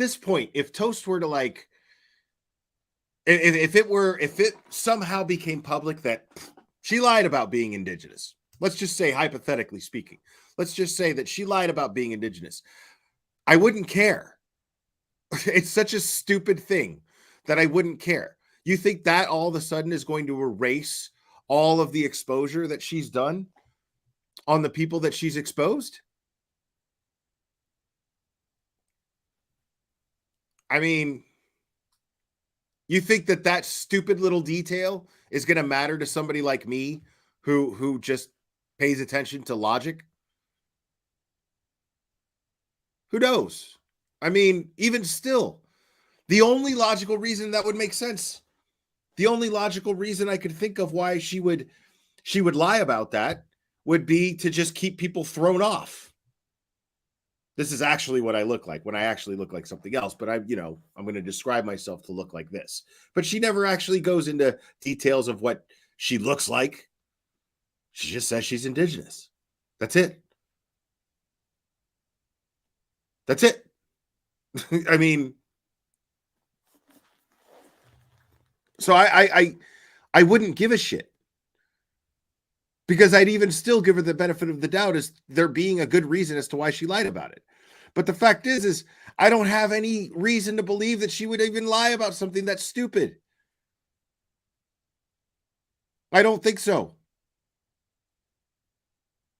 And a big part of that reason is the fact that Betty has no researching skills whatsoever.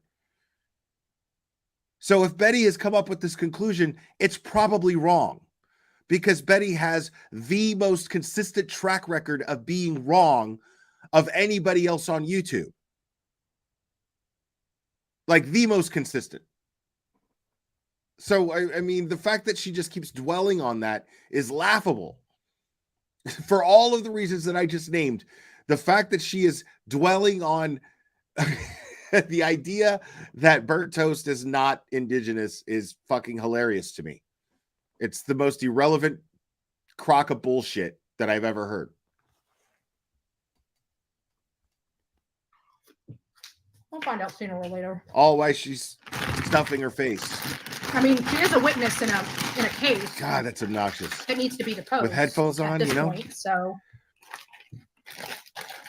you know what I'm saying? All could have been avoided. Just stop.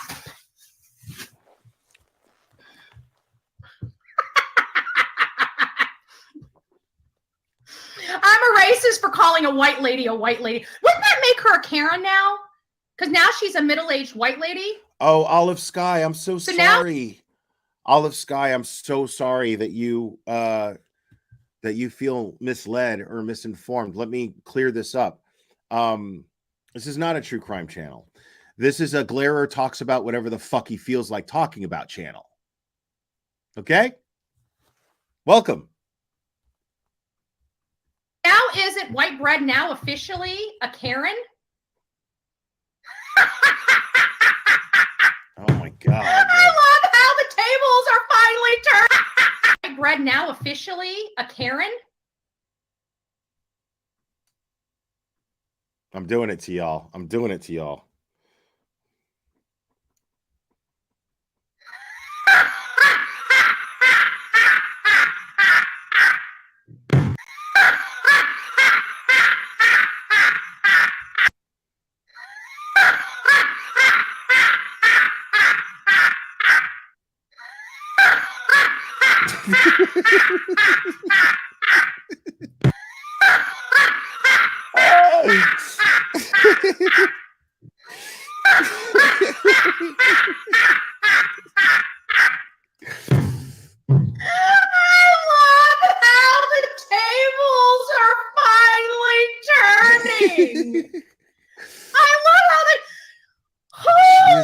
Crap, that's some funny stuff. How do you not see how obnoxious you are? Like, I had an ex that laughed like that. Like, a miserable fucking person. Just an absolutely miserable fucking human being. Like, I've given this example many times. This is the kind of person who when you hear their car pull up, like I've been in a room with about 4 or 5 different very pleasant people, okay, all having a good time, watching something on TV, laughing.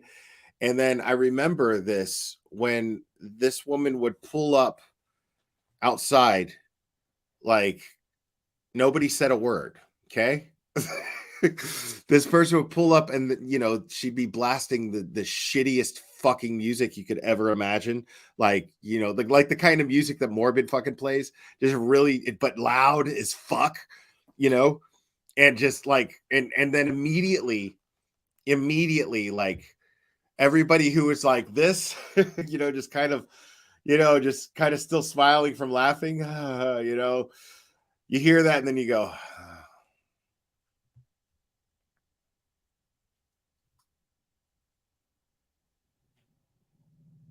and I remember observing this, being like, it wasn't just me, like everybody else was just like, realized that the fun was over. The fun was over. Now you have this person who is a succubus, who is going to walk into the room and suck all of the energy out of the room, make everything about them, and you're going to have to stomach the laughter, those fake forced laughing fits that come from this dark, disgusting place in their soul, this empty void that they call a soul. And you're just gonna, like, yeah, the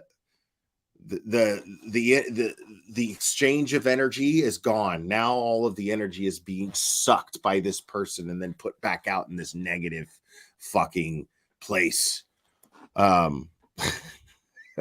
Welcome, Natalie Talua. Appreciate it. Welcome to Logic. That's some funny stuff. So now she's a Karen. Who's a Karen? Isn't that funny? I don't understand. Man. She's saying, didn't she call me a Karen? Isn't she saying Toast is a Karen?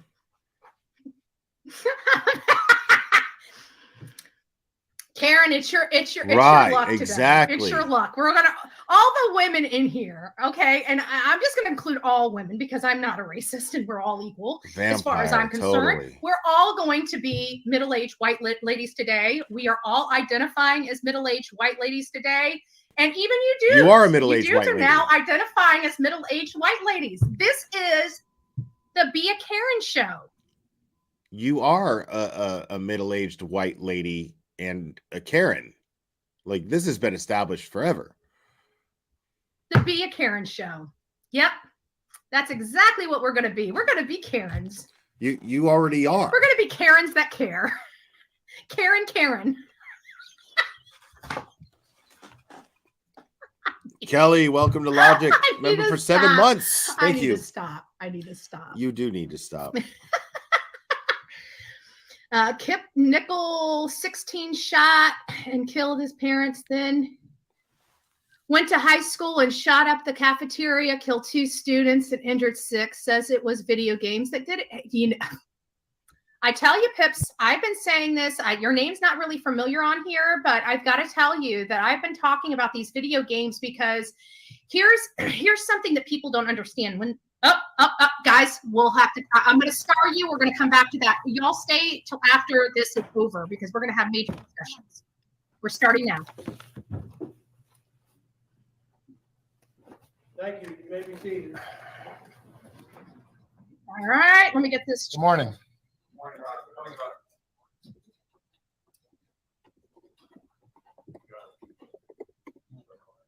Okay, Mr. Murdaugh. Murdaugh.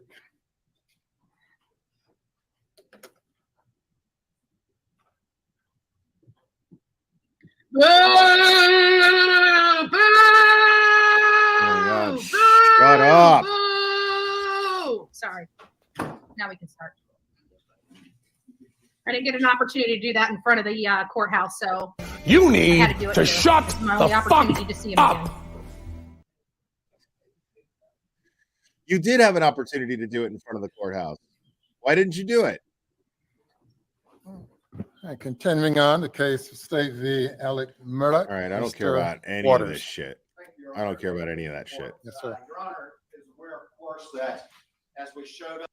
What to say? I really don't. So we're hearing this stuff. Guys, this is the stuff that they charged him with. This is the 22 crimes that Creighton Waters just went over.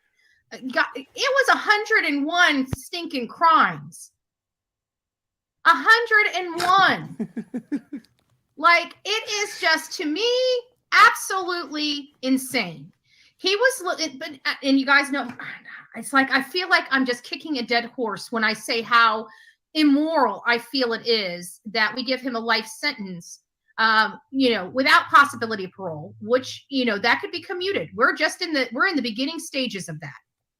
And so they use this as a way to keep him in jail for 85% of this 27-year sentence, which is going to be equivalent, I think, if they did some type of variation How is that of that immoral? life sentence. Now, he's got an uphill battle on this life sentence. I'm speaking of Creighton Waters, because we have the issue with Becky Hill.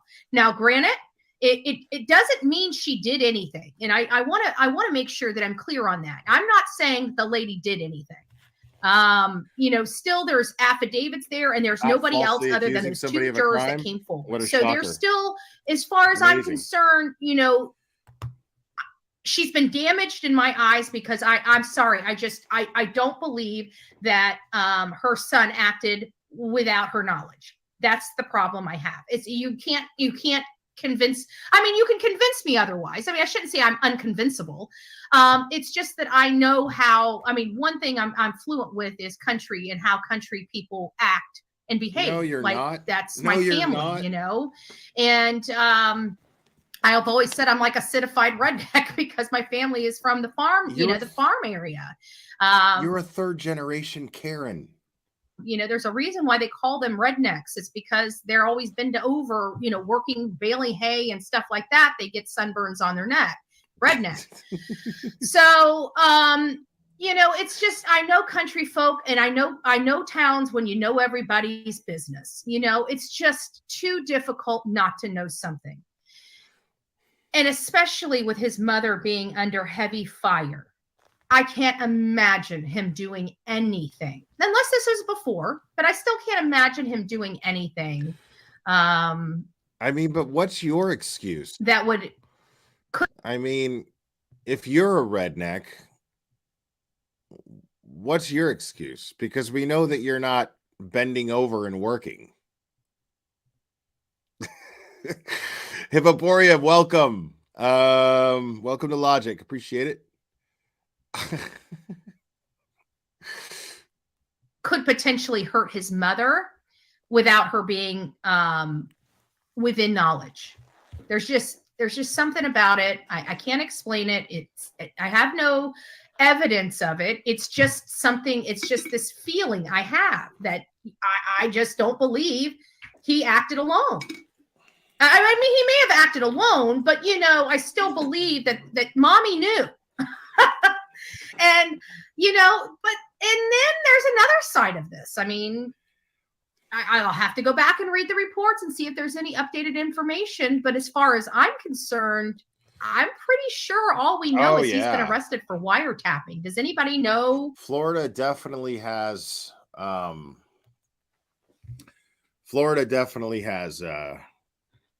country white folk, most definitely.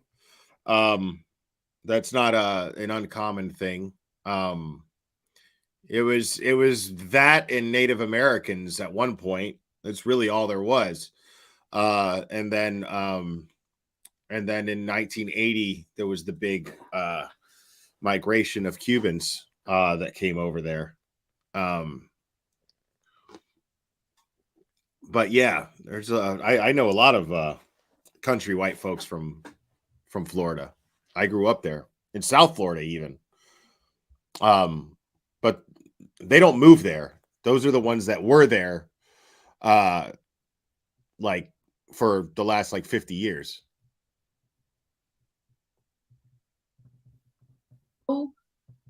The details of it, I know we discussed it, but I can't for the life of me remember the details of that. And I don't want to go, well, I can look it up on my phone. Let me look it up on my phone.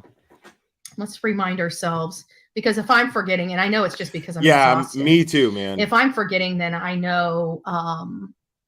It always blew my mind, not to get all political or anything, but it always blows my mind when people like her will say negative things about the Cuban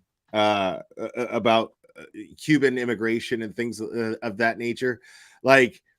Dude, the thing is, man, every Cuban that I've ever known that migrated here, who are refugees from the Fidel Castro regime, right?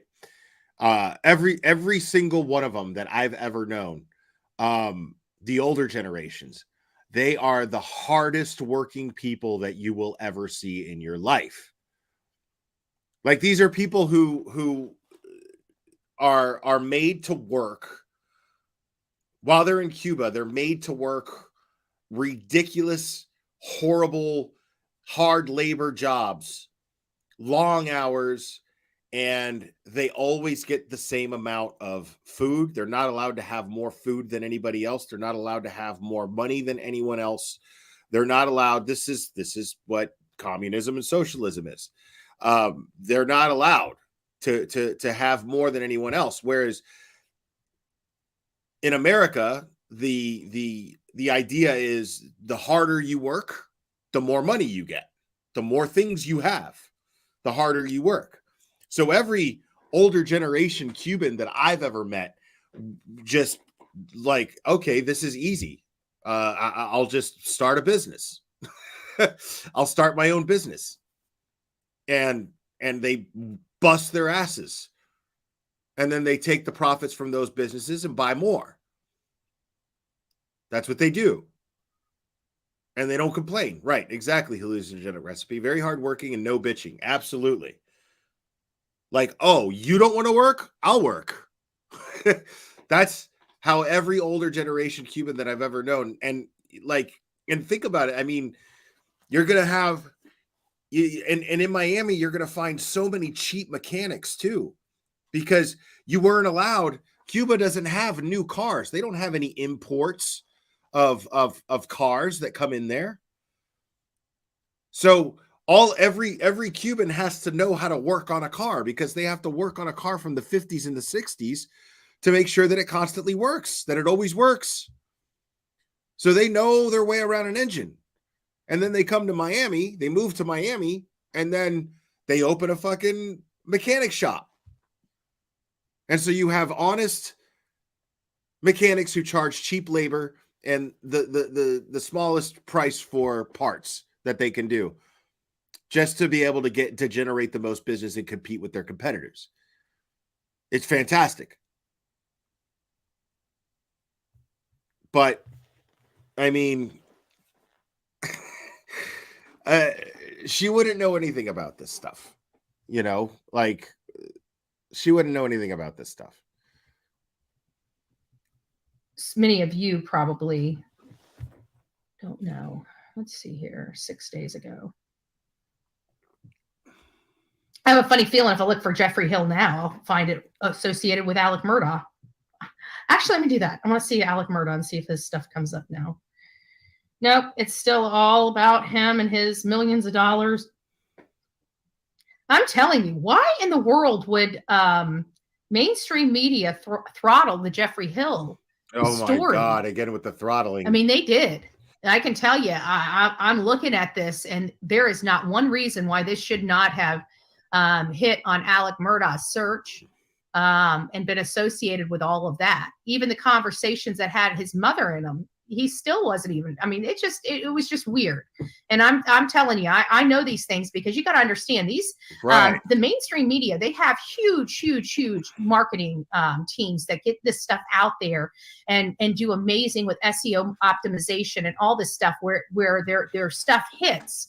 There's a reason why certain things. Bro, I've seen boats that came from Cuba made out of the most random ass crazy shit. I've seen them made from school buses. I've seen them made literally from fucking barrels. Like, they will make a raft. That is how desperate they are to come to America for opportunity. They will take that 90-mile trip on fucking raincoats fucking glued together and inflated to get here and take advantage of American capitalist opportunities.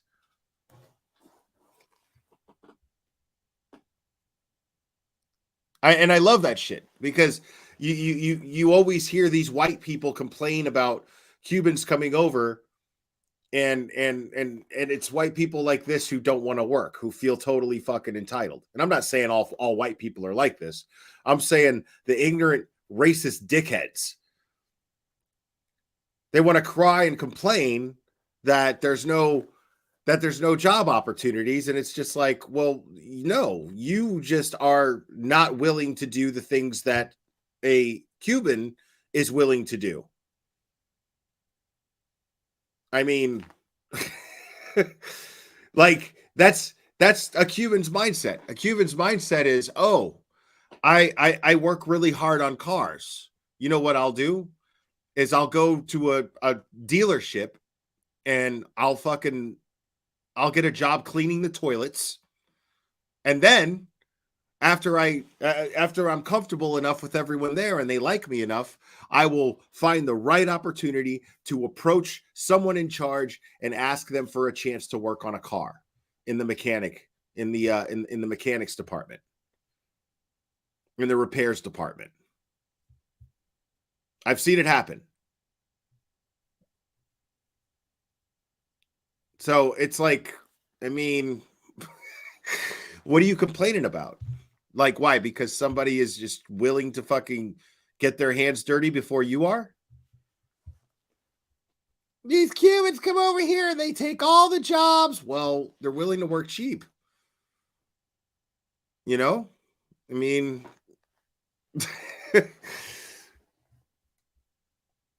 like, dude, living in Miami, here's the thing. I never had trouble finding a place to live. No matter how bad my credit was, nothing.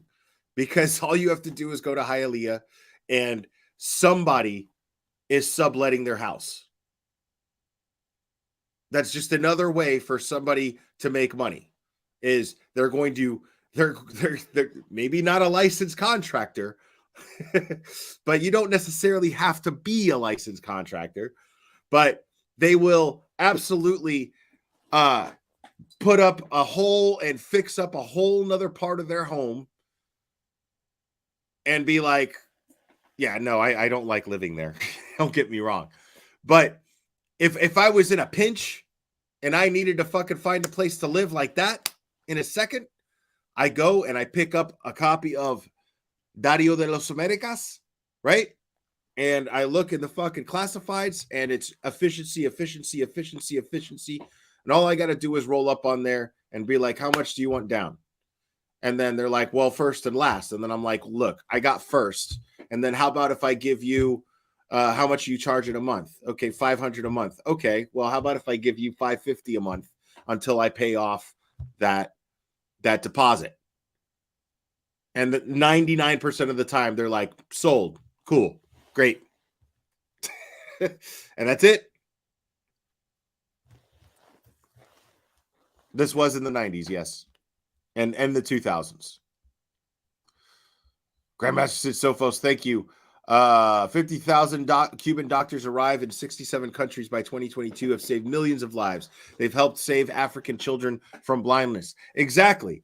And a surgeon in Cuba makes the same money that a janitor makes. You know? Thank you, Grandmaster Sid Sophos. Appreciate it. Hit higher on the search engine optimization. One, it has to do with the viewership. There's a lot of different metrics that go into what gets your stuff to hit. And they have literally, they throw these companies throw millions and millions of dollars at this to make sure that it's attached to known cases, that it's attached, you know, like even with Kylan Schulte and Crystal Turner, the reason why theirs was able to capture as much attention as it did was because it was associated with Gabby Petito. So you would constantly see them interchange with Gabby Petito because they, you know, it was just a phenomenon where these four souls crossed paths. And although they saw each other, they didn't know each other. And within 30 days, all four were dead. and one was a murderer. Well, it didn't. So it didn't actually come from Cuba. It came through Cuba, but during that time, that came from our old friend, Mr. Escobar, Mr. Pablo Escobar. He was El Padrino. And the other three happened to be murdered. It was, I mean, talk about, I can tell you that in law enforcement, one of their things is they don't believe in coincidences. They don't believe in coincidences. Everything is attached to everything. It's a phenomenon. Really? When something like that happens, where it truly was a coincidence. It was the most bizarre thing we had ever. I don't know if I'll ever. I mean, I'm sure there's going to be another crazy case. We always get crazy cases all the time, but I don't know if I will. That was just, Gabby Petito was a, thank you, B. Betty fan. Gabby Petito's family, that whole story, it was just, I don't know if it was strange because we see it all the time, but I think it was because she was such a free spirit. And so, I mean, people got to see her live her life. She was so vivacious, and she just brought people in. She was just, you felt her warmth. I went back and saw some of the videos that she did and stuff. It was really cute. It was very endearing, and that had nothing to do with it. See, this is what I'm talking about. See, she thinks that she knows what she's doing here. She thinks that she knows that she's dressing up the story. Oh my God, she was just so full of life, and she's just, painting this picture of this angel descended from heaven to the earth in the form of Gabby Petito. When, I mean, yeah, she was a pretty girl and she was kind and sweet for sure. We know all that. But what grabbed everyone's attention was the fact that Brian Laundrie's parents were potentially hiding him and covering for him. The girl was missing and he was just running around doing whatever the fuck he wanted, and his parents fucking lawyered up and refused to cooperate with Gabby's parents. This set America on fire. Everyone was mad. Everyone was angry about this. This is what caught everyone's attention. Not the fact that Gabby was such a bright soul and so happy and so shiny. That wasn't it. That wasn't it. It was Laundrie's parents that were assholes, and it pissed everyone off, including you, because you planted yourself in front of their house, yelling through a bullhorn. But she seemed so very genuine. It's hard to believe that there was so much behind those videos that the world didn't see. We learned about it. We learned about in a tragic event, but so much pain. And that's really, it's hard because, like, even with Alec Murdaugh, I have to tell you, I think I've said this before to you guys. I truly believe he was. She still can't pronounce the fucker's name. It's Murdaugh. Murdaugh. Abusive man. Because you got to put all these things together. The alcohol, he was on substances. That had to have made for a volatile situation, because we know how those things are. And many of us have been touched in one way or another by substances or alcohol abuse, either ourselves or family members or friends or children. We've all been touched by it, so we know the volatility of coming down. Never. You got to stay up if you're going to maintain that happy-go-lucky. But at some point, your body just kind of gives out. You got to go to sleep, and then when you wake up, you're basically detoxing because you're probably sleeping for 12 or 13 hours. So there's just a lot. There's just a lot to unpack with this, and I have to believe that is quiet and is under the rug. And just seeing Paul seemed so angry when he drank. It seemed like they always talked about the other guy coming out at him. And that's, I have to think that comes from what he sees in a sense, right? I don't know that to be the case, but we talk about a lot of psychology and a lot of behavioral traits and things like that on this channel. And it just is a noticeable behavior that I don't see somebody that didn't come from a violent home having, if that makes sense. Most people that come from non-violent homes don't typically become violent because they've never been exposed to it. They've never been exposed to that type of stuff going on in families. So looks like we're coming back. I see some lights coming on. The lights are back on and we're getting ready to gear up. So yeah, they call him Timmy. That's it. Yeah, I think you're right. Timmy. They said that his alter ego is Timmy, but it only came out. He only came out when he was drunk. And another thing is on that boat that night. If you watch the Murdaugh documentary, Paul's girlfriend or ex-girlfriend rather was on there. Talked about, there were some things she didn't talk about. You could tell she was holding a lot back.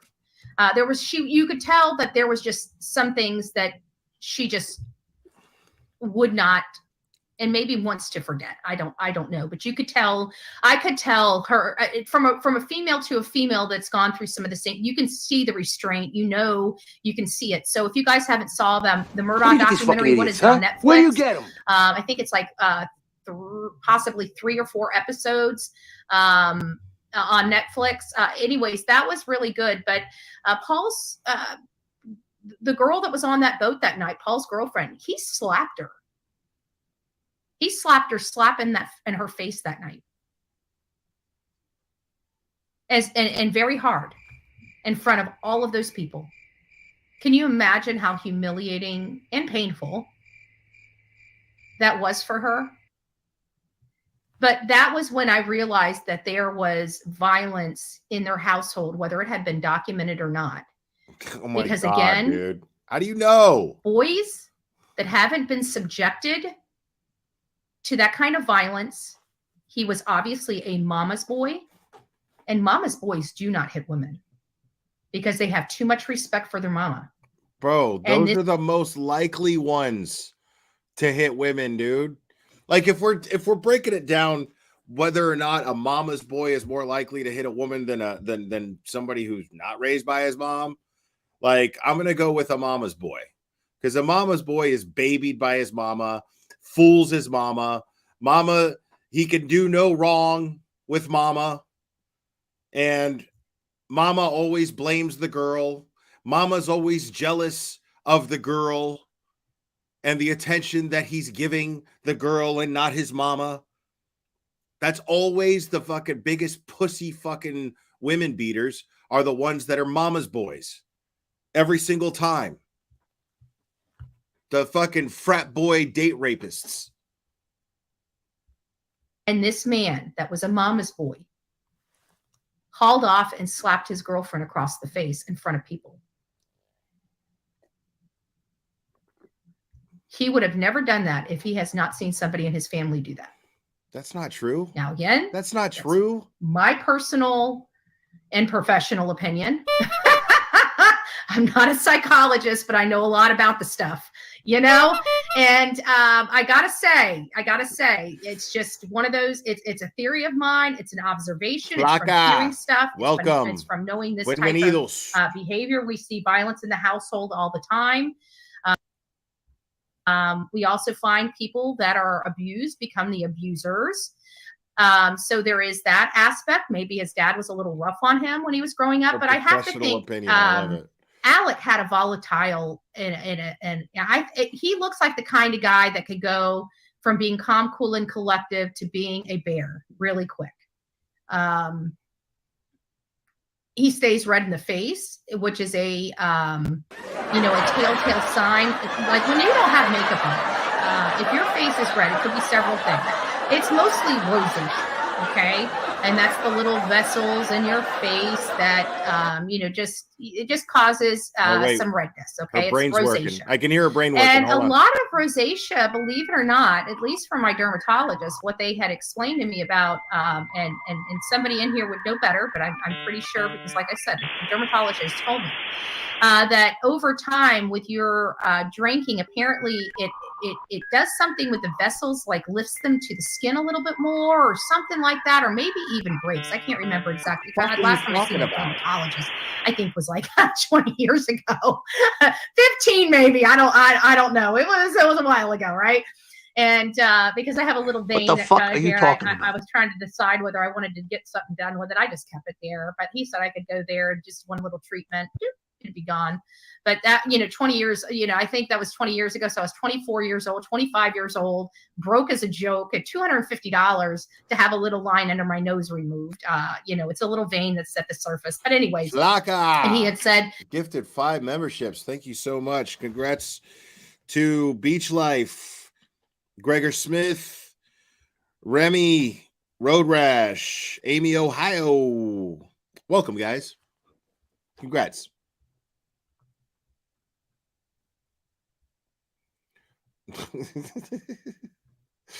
That's true. That he could tell, like right here, and I think it's sun damage, but he says I had a little rosacea right there on both sides of my cheek. But I mean, I think it's fine because it's right at the, the blush line. So, I mean, if you're going to have rosacea anywhere, right, it might as well be at the blush line. You can just say, hey, I got it a little bright today. I got it a little bright today. Oh, my God. It was cold last year. We didn't get any. Maybe you can send some for Christmas. No. Oh, listen to this. It's so funny because, Olivia's lived in Florida for so long. And y'all in the chat are killing me, dude. In the Carolinas, she was telling me, she's like, it's supposed to be a really snow. I thought, have you gotten a snow shovel? And she's like, good night, Beach Life. I need a snow shovel? I said, love you too. No. I mean, just stay in the house and don't go driving. You'll be fine. Oh my God. I can't take any more of this bullshit. Like, being the center of where she.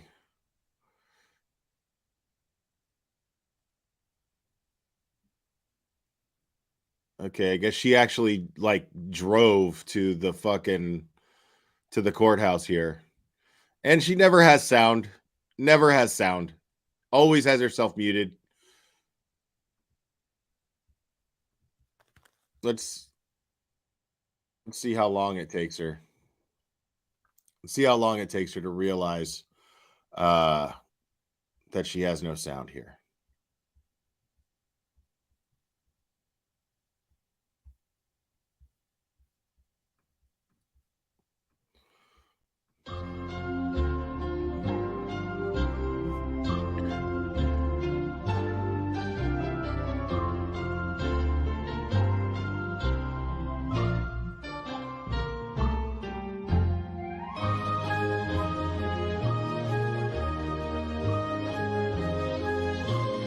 Still nothing.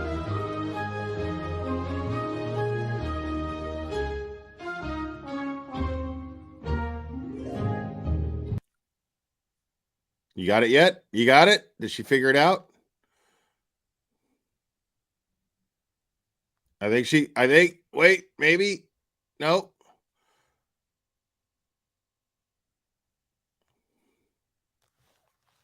Still nothing.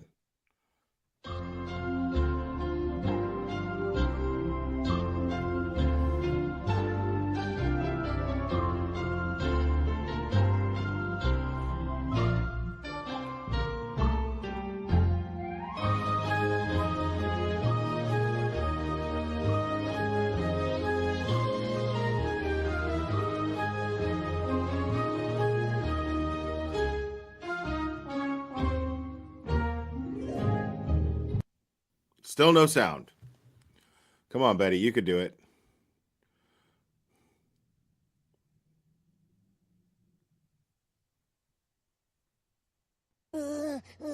Shoot. Fucking shoot. Shoot. Shoot. Fucking shoot. Shoot.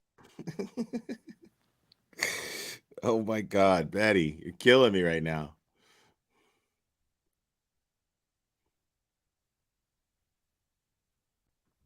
I didn't bring any of my equipment this tour, so I don't know what to expect. Damn, Betty, as soon as you get the mic on, really? Yeah. Oh my God, Betty.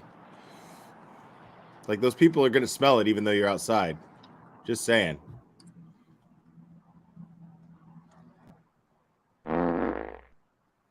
You guys can see. Betty. Jesus Christ, Betty.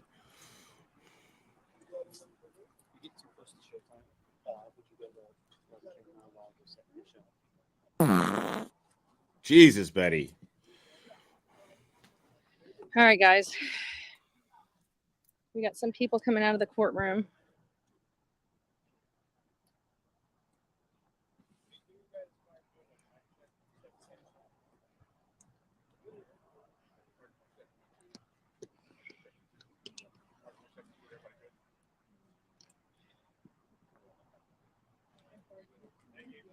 You know, all she's thinking about is JLR right now, too, which is really funny.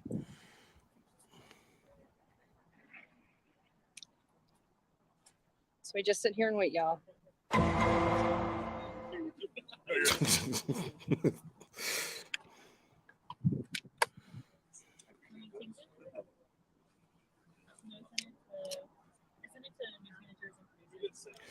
So I guess her press pass that she made at home doesn't get her into the courthouse. JLR's got him in.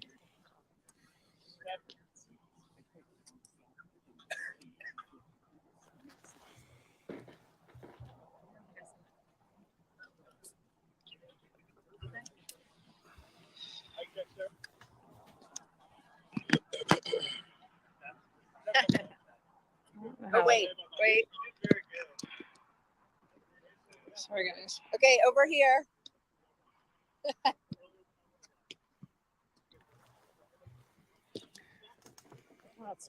You guys are gonna have to sit pretty. Bro, Actually, and you know what I'm gonna maybe- do? I'm gonna sit you guys on the ground. Maybe exactly what JLR needed was a girlfriend, bro. Did anybody think of that? Maybe the reason why JLR's channel is growing and he's engaging in less fucking fuckery is because his girlfriend is going, why would you do that? You're going to do what? Why would you do that? Why not just do this and that?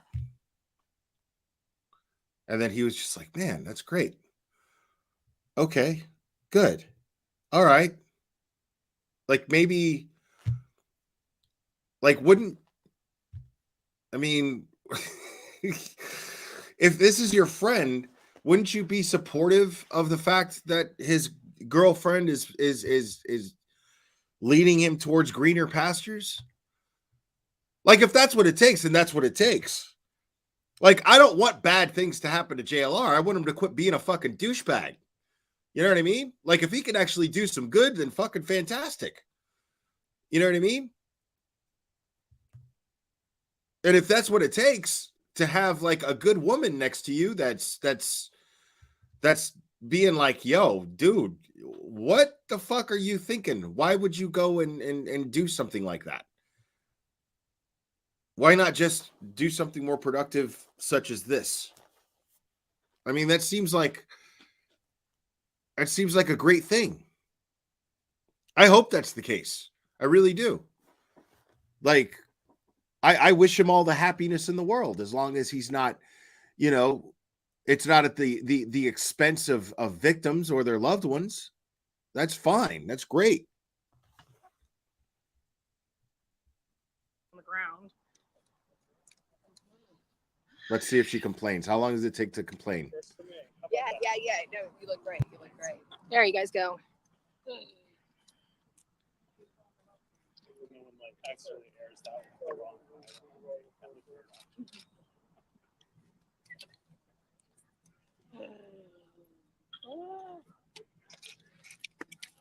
Come on, where's the complaint? I know there's a complaint coming. I know it. I can feel it. I can feel it happening.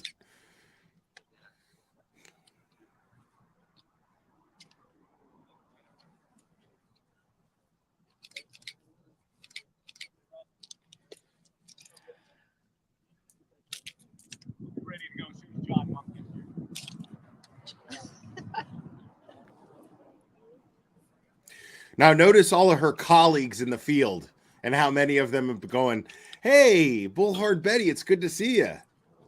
What kind of equipment are you working with today?" None of that shit's happening. None of that's happening because she's not a professional.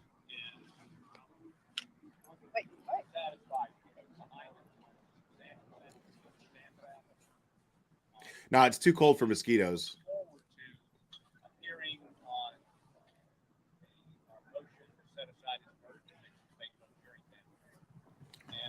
I mean, the last stream I did on Betty, she was ranting and raving about how many friends she has in mainstream media. And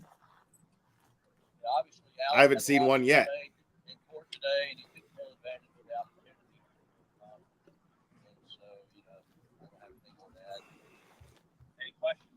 With this sentence alone, do you expect out? VYZ, I agree with you.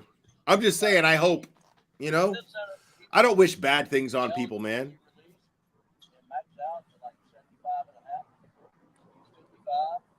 Unless they really deserve it. Sometimes I make an exception.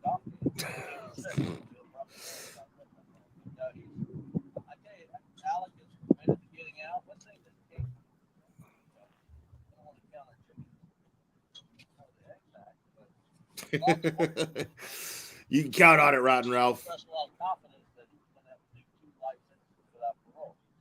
How confident with Jeff going to jail for the wiretapping do you think it's going to help with your motion for new trial? We don't know anything about any of the facts involving that case. Appreciate it. Yeah. And it's a pending case. We're not going to comment. Thank you. Yes, ma'am. There you go. I mean, there you go. We don't know shit about what the fuck you're talking about, which is why nobody's talking about it. There's no evidence. There's nothing. The fuck? There's no evidence of it being connected at all. Yeah, it was Rotten Ralph. It was absolutely BHB that asked that. There's always a fire truck that goes by during these things.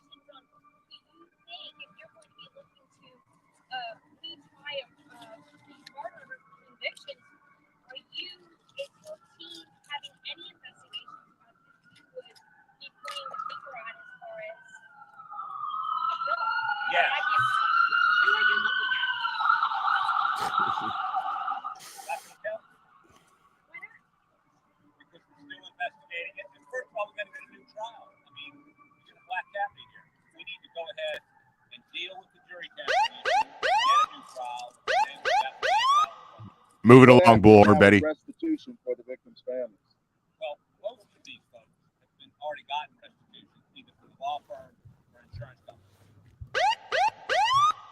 Move it along, Bullhorn Betty. Seem too convinced Move it. that Alex was being Get out of here. sincere in his comments. How sincere do you think he was? This is Alex that I've spoken to since September of 2021. He immediately expressed remorse then, and he expressed remorse today.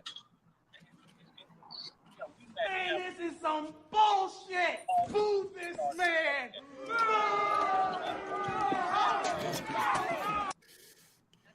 Alex, before he was ever charged, before he was ever accused, he's always been, when I say straight up, pretty honest about. Holy Jesus. But he is clean. What is that? Every 100 days. What the fuck is that? What is that, Private Pile? Mr. Murdaugh said that he was planning to plead guilty from day one. That's not But it Bullhorn took Betty. until 2 weeks before we were supposed to have the first trial to actually get the ball rolling here. So what happened there? One, blame us, because we've got to investigate, we have to make motions, we have to go through this process. Two, as he said, he didn't get a real plea offer until, what, 3 weeks ago? Yeah. If you plead guilty, you get life without parole. That was the offer. And then when we finally got ready to try this case, the Attorney General's office became more reasonable. We went back and forth. Ended up 27 years. Well, the state seems to think that he's not going to be able to get out of prison with this sentence, and you don't seem to agree. Well, the sentence, 85% of 27 years, jumping in the back. He's 75, 76 years old. So I'm going to be 75 next month. We're not sure he's going to make it, but I feel like I'm going to die. When you guys said you guys were going back and forth with the negotiations, what were you guys asking? We're not going to go to negotiations. We're not going to get into that. Something less than 27, and they were asking for something more. One of the lawyers of victims in the case mentioned that he believes there's still some of the $8 million that was stolen that wasn't all used on drugs. What do you say to that? In your mind, that all of that money is gone? I believe it's that close. There's no money there. Wow. All partners, brothers, from everybody, and if there's money there for him, that's what matters. He was spending money on something. We believe drugs. And if you look at the checks just written to Eddie Smith and other people we bought drugs from, it's almost $5 million of money written to drug dealers, and the rest was spent on. Patty, this is not the time. There's a serious press conference happening here, Betty. Stop it. Thank you. Betty, stop it.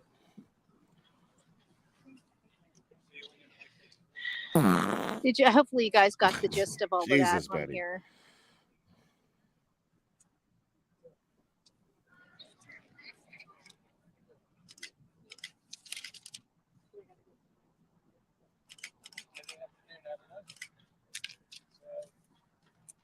September 21, chapter open, today the chapter closed. Exactly the case was the case. Broken financial problems, wide open. Resources allocated. Now, this is the case. This is ironic, too, because this is the case that JLR got a police report filled out about him. And yeah, because he was a harassment report because he kept accusing Alec Murdaugh's son of being part of this murder conspiracy or something. And then he ended up on court TV and looked like a fucking idiot. Exactly, literally, Davis fam. Excuse me, do you guys know who Bert Toast is? Can you guys expose her identity for me? Because that's really what I'm here for. Caused the plea of guilt to happen. This case was supposed to be tried yesterday, and like my partner says, until your shoulders are getting mad, you're not going to give up. This case was going to go to trial. I don't think the judge Newman is going to accuse himself. I don't think he's going to change the venue. Okay. Pressure breaks pipes. Hold on.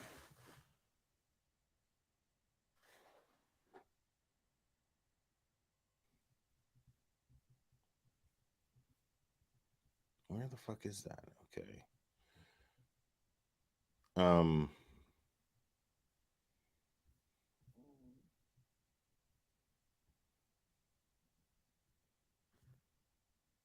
Farm and is a refrigerated van. So check out No Wire Hangers. You guys know, I just found this creator. They've been making some funny videos because you guys know how I feel about that. Blessed are the clip channels, people.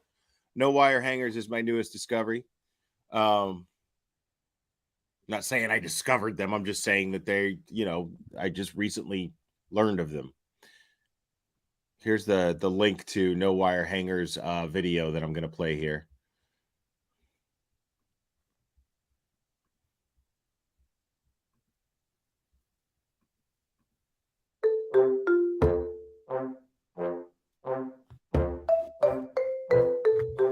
Family. Let me just go up here and see. I haven't been paying attention to chat, so let me see if there's any questions. This is from today's live. I haven't watched today's live yet, but this is from that.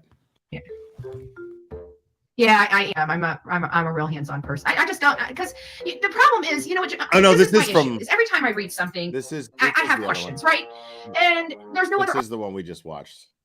article to answer my question. So I'm stuck with this question that's gnawing at me needlessly. Then I'm reading another article, and it might have something that's just wrong or mistyped or something like that, like with the Danilo Cavalcanti, where they were saying it was a 2002 refrigerated truck, and come to find out it was a 2020 refrigerated truck.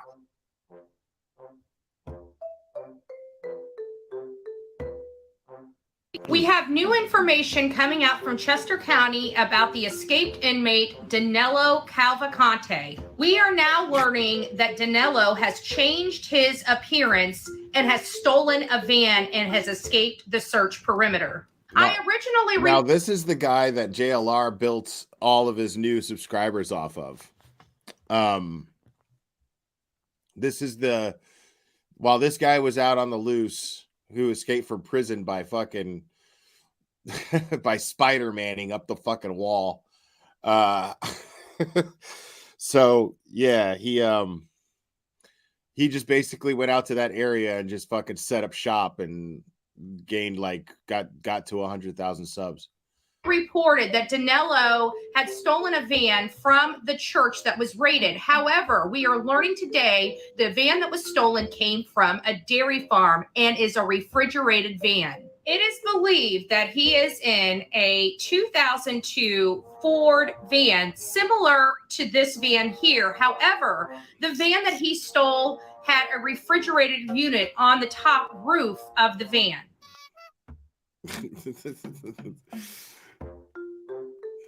That's a big difference in body size. And so, you know, I'm kind of at the mercy of, you know, these mainstream media, and I'm at the mercy of their mistakes as well.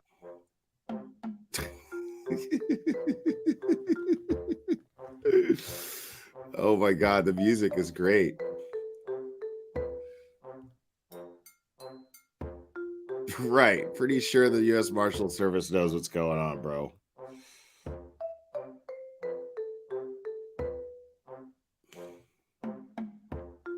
And it's like whenever I go out there, you know, I get the information. I'm not reliant or beholden or you know, at the mercy of mainstream media or other news. Or I can hear it, see it, touch it, and get the information myself. It's just better quality information. In all fairness, it's better quality information. You guys get more information. You guys get more detailed information. You get more factual information. It just is what it is. It's just a lot better. At least that's what I found.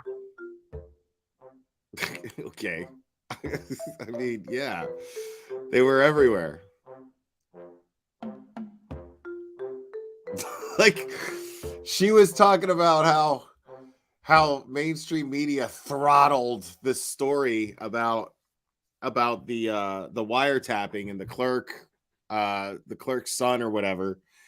And then Tracy Ann Chasing Truth was in my chat, and she was like, hold on. She was like, bro, like 5 different news stations talked about that shit. I don't know what the fuck she's talking about. I just looked it up. It took me fucking all of 3 seconds. BHB is in the field. Literally Davis fam. Thank you so much. Welcome to Logic. Appreciate it.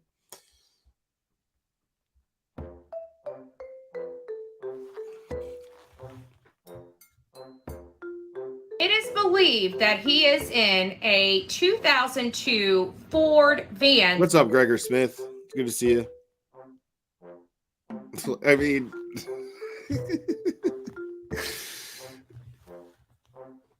provided by the minute.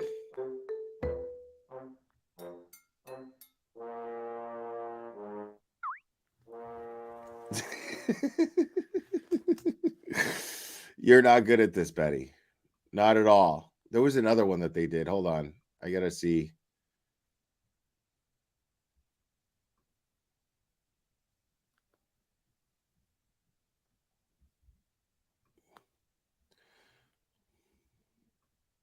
Because you done pissed off a petty bitch.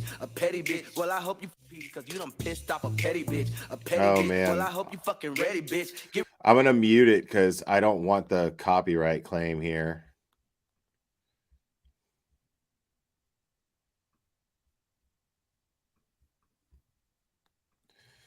Betty held out a lot longer than I gave her credit for. She has made several comments about falling out with a friend. Oh, yeah, we talked about that today in Tennessee, JLR's. Well, It was actually, well, maybe they crossed paths in Tennessee. I don't know.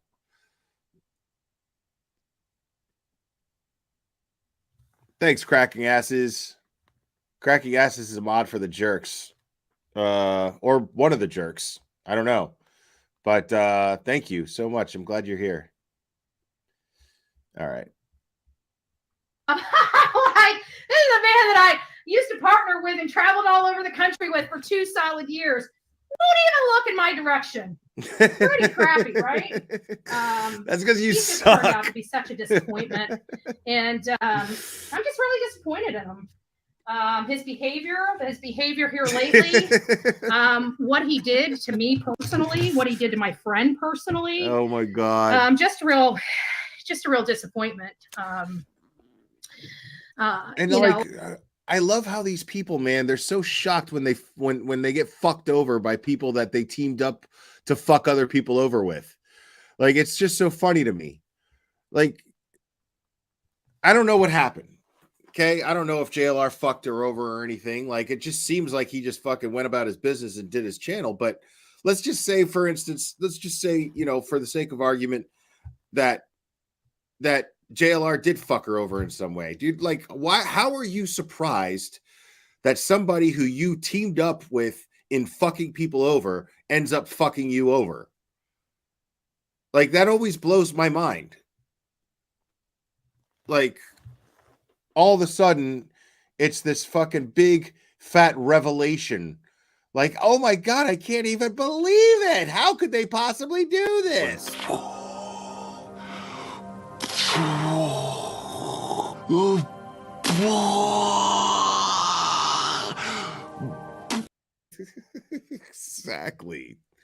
Exactly, Eric Wareheim. No, you don't. He grew, and I'm proud of him for growing. I am proud of him for growing. I'm proud of him for growing. But to stab 2 of your You're a best little friends in the cunt. back in order to do it, Boy, it's just it's sad. And like I told him, his secrets are no longer mine to keep. Wow. So, if you guys haven't noticed, there for the last few months, things have gotten really, really toxic between Jonathan, JLR, and myself. So we don't work together. We don't talk. We don't communicate. You don't work at all. We have nothing to do with one another at all. And this is a person I've known for 4 years and worked side by side with him. Avocation and everything else. But God don't like ugly, and neither do I. And I'm not going to go into anything just yet about what happened. Oh God! But I will say I'm highly disappointed and ashamed of him. Absolutely, utterly disgusted. And I've kept it under wraps for, like I said, several months. But today's behavior, today's behavior, nah, you don't even get that from me. You don't get swept under the rug. You don't get that. The rug. It is what it is. I do anticipate more stuff coming at me because now JLR, the biggest troll on YouTube, will probably be trying to do some damage to Bullhorn Betty, which he's been doing. Betty, I don't think that he gives enough of a fuck about you. Like, I really don't. Like, I really don't think that he gives enough of a fuck about you, dude. Behind the scenes for the last 9 months. So I can't be quiet about it anymore. So I'm not going to be.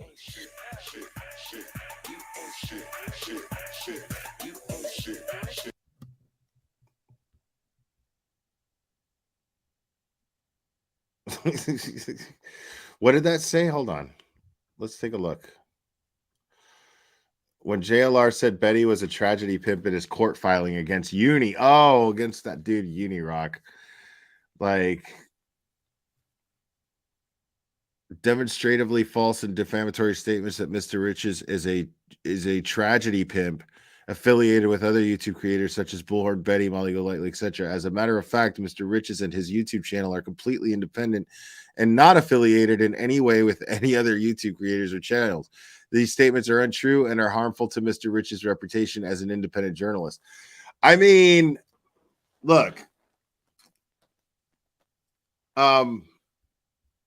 that's easily disproven. because we've gone over footage of JLR hanging out with Betty. So that's just not true. Like, is he independent now? Sure. But I mean, they definitely have ties. They called them, they had a fucking band name, for fuck's sake. They called themselves Heels in on the Ground. I mean, they called themselves Heels on the Ground. Jonathan Lee Riches, being a male, heterosexual, part of this group called Heels on the Ground. Interesting. I mean, dude, like, Heels on the Ground, bro. You were all proud too. Yeah, we're Heels on the Ground. We're here to fuck shit up. Heels on the ground. But I'm a dude. Gay.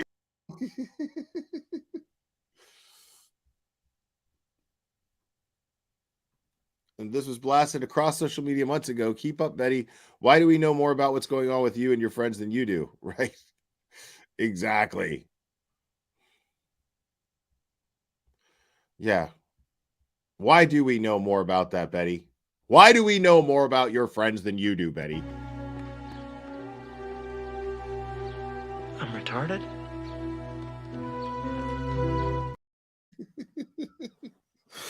Oh my God. All right, folks. That's gonna wrap it up for me. Yeah, this was a nice little step back. We're gonna discuss more stuff as stuff develops in the Karen Reed John O'Keefe case. I'm gonna be discussing that stuff. Let me show this one thing. One last thing here that I thought was pretty funny. somebody showed me this, because I was in this chat at the beginning, but then I left.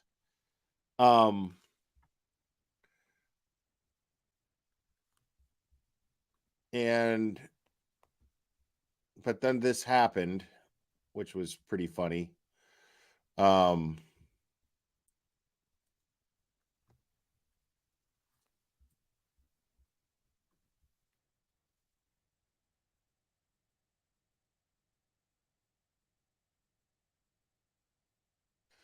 on, I gotta find it real quick. It'll just take a second.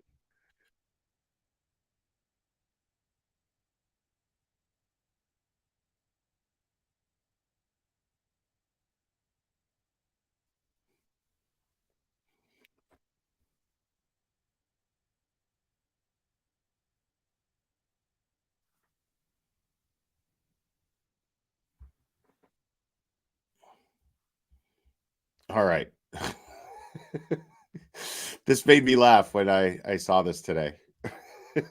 Big shout out to Turtle Boy. Also got a couple cash apps here. First one is from the Glarer. Nice. Says thanks for the sends $25. Says think we have a super chat. He says sends $25. Says thanks for the shout out today. But it's your com. I think you meant cut off there. Thank you very much, Glarer. Appreciate that. And no problem.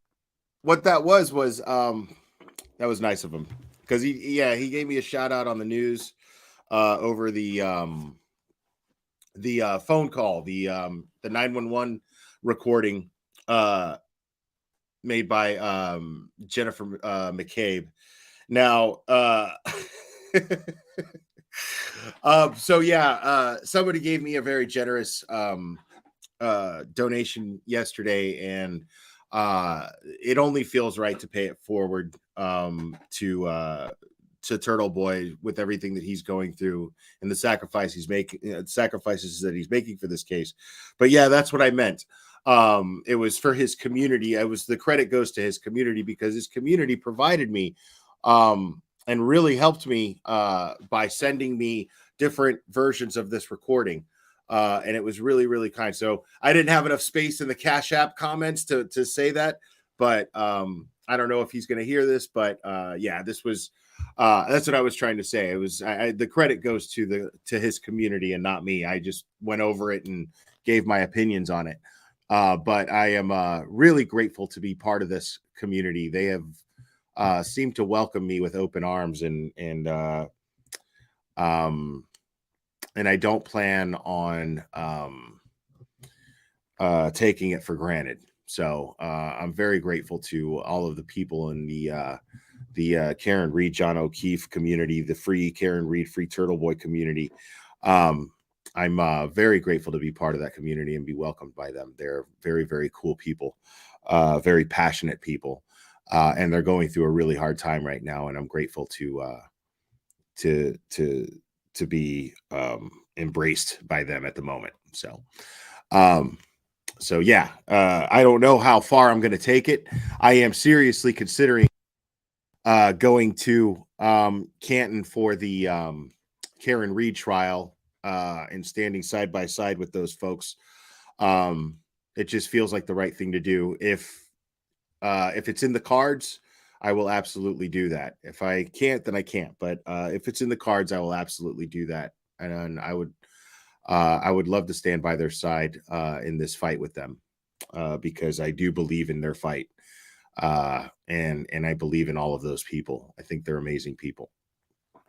But anyways, guys, I am going to wrap this up. I appreciate all you guys. You guys are amazing. I had a great time, as I always do with you guys. And we will hopefully do another stream tomorrow, maybe. I'm going to do everything I can. I'm going about things a little differently in my life lately. I don't want to go too much into it, but I want to go to the gym more, and I want to do more live streams. And yeah, I definitely just want to be more active in this community as much as I possibly can, and spread more awareness on these cases that we're talking about. And yeah, and I'm still going to do Betty streams. So, because those are always fun. But anyways, guys, you guys are fantastic. I had a great time with you guys, as I always do. And we will do this again very soon, my friends.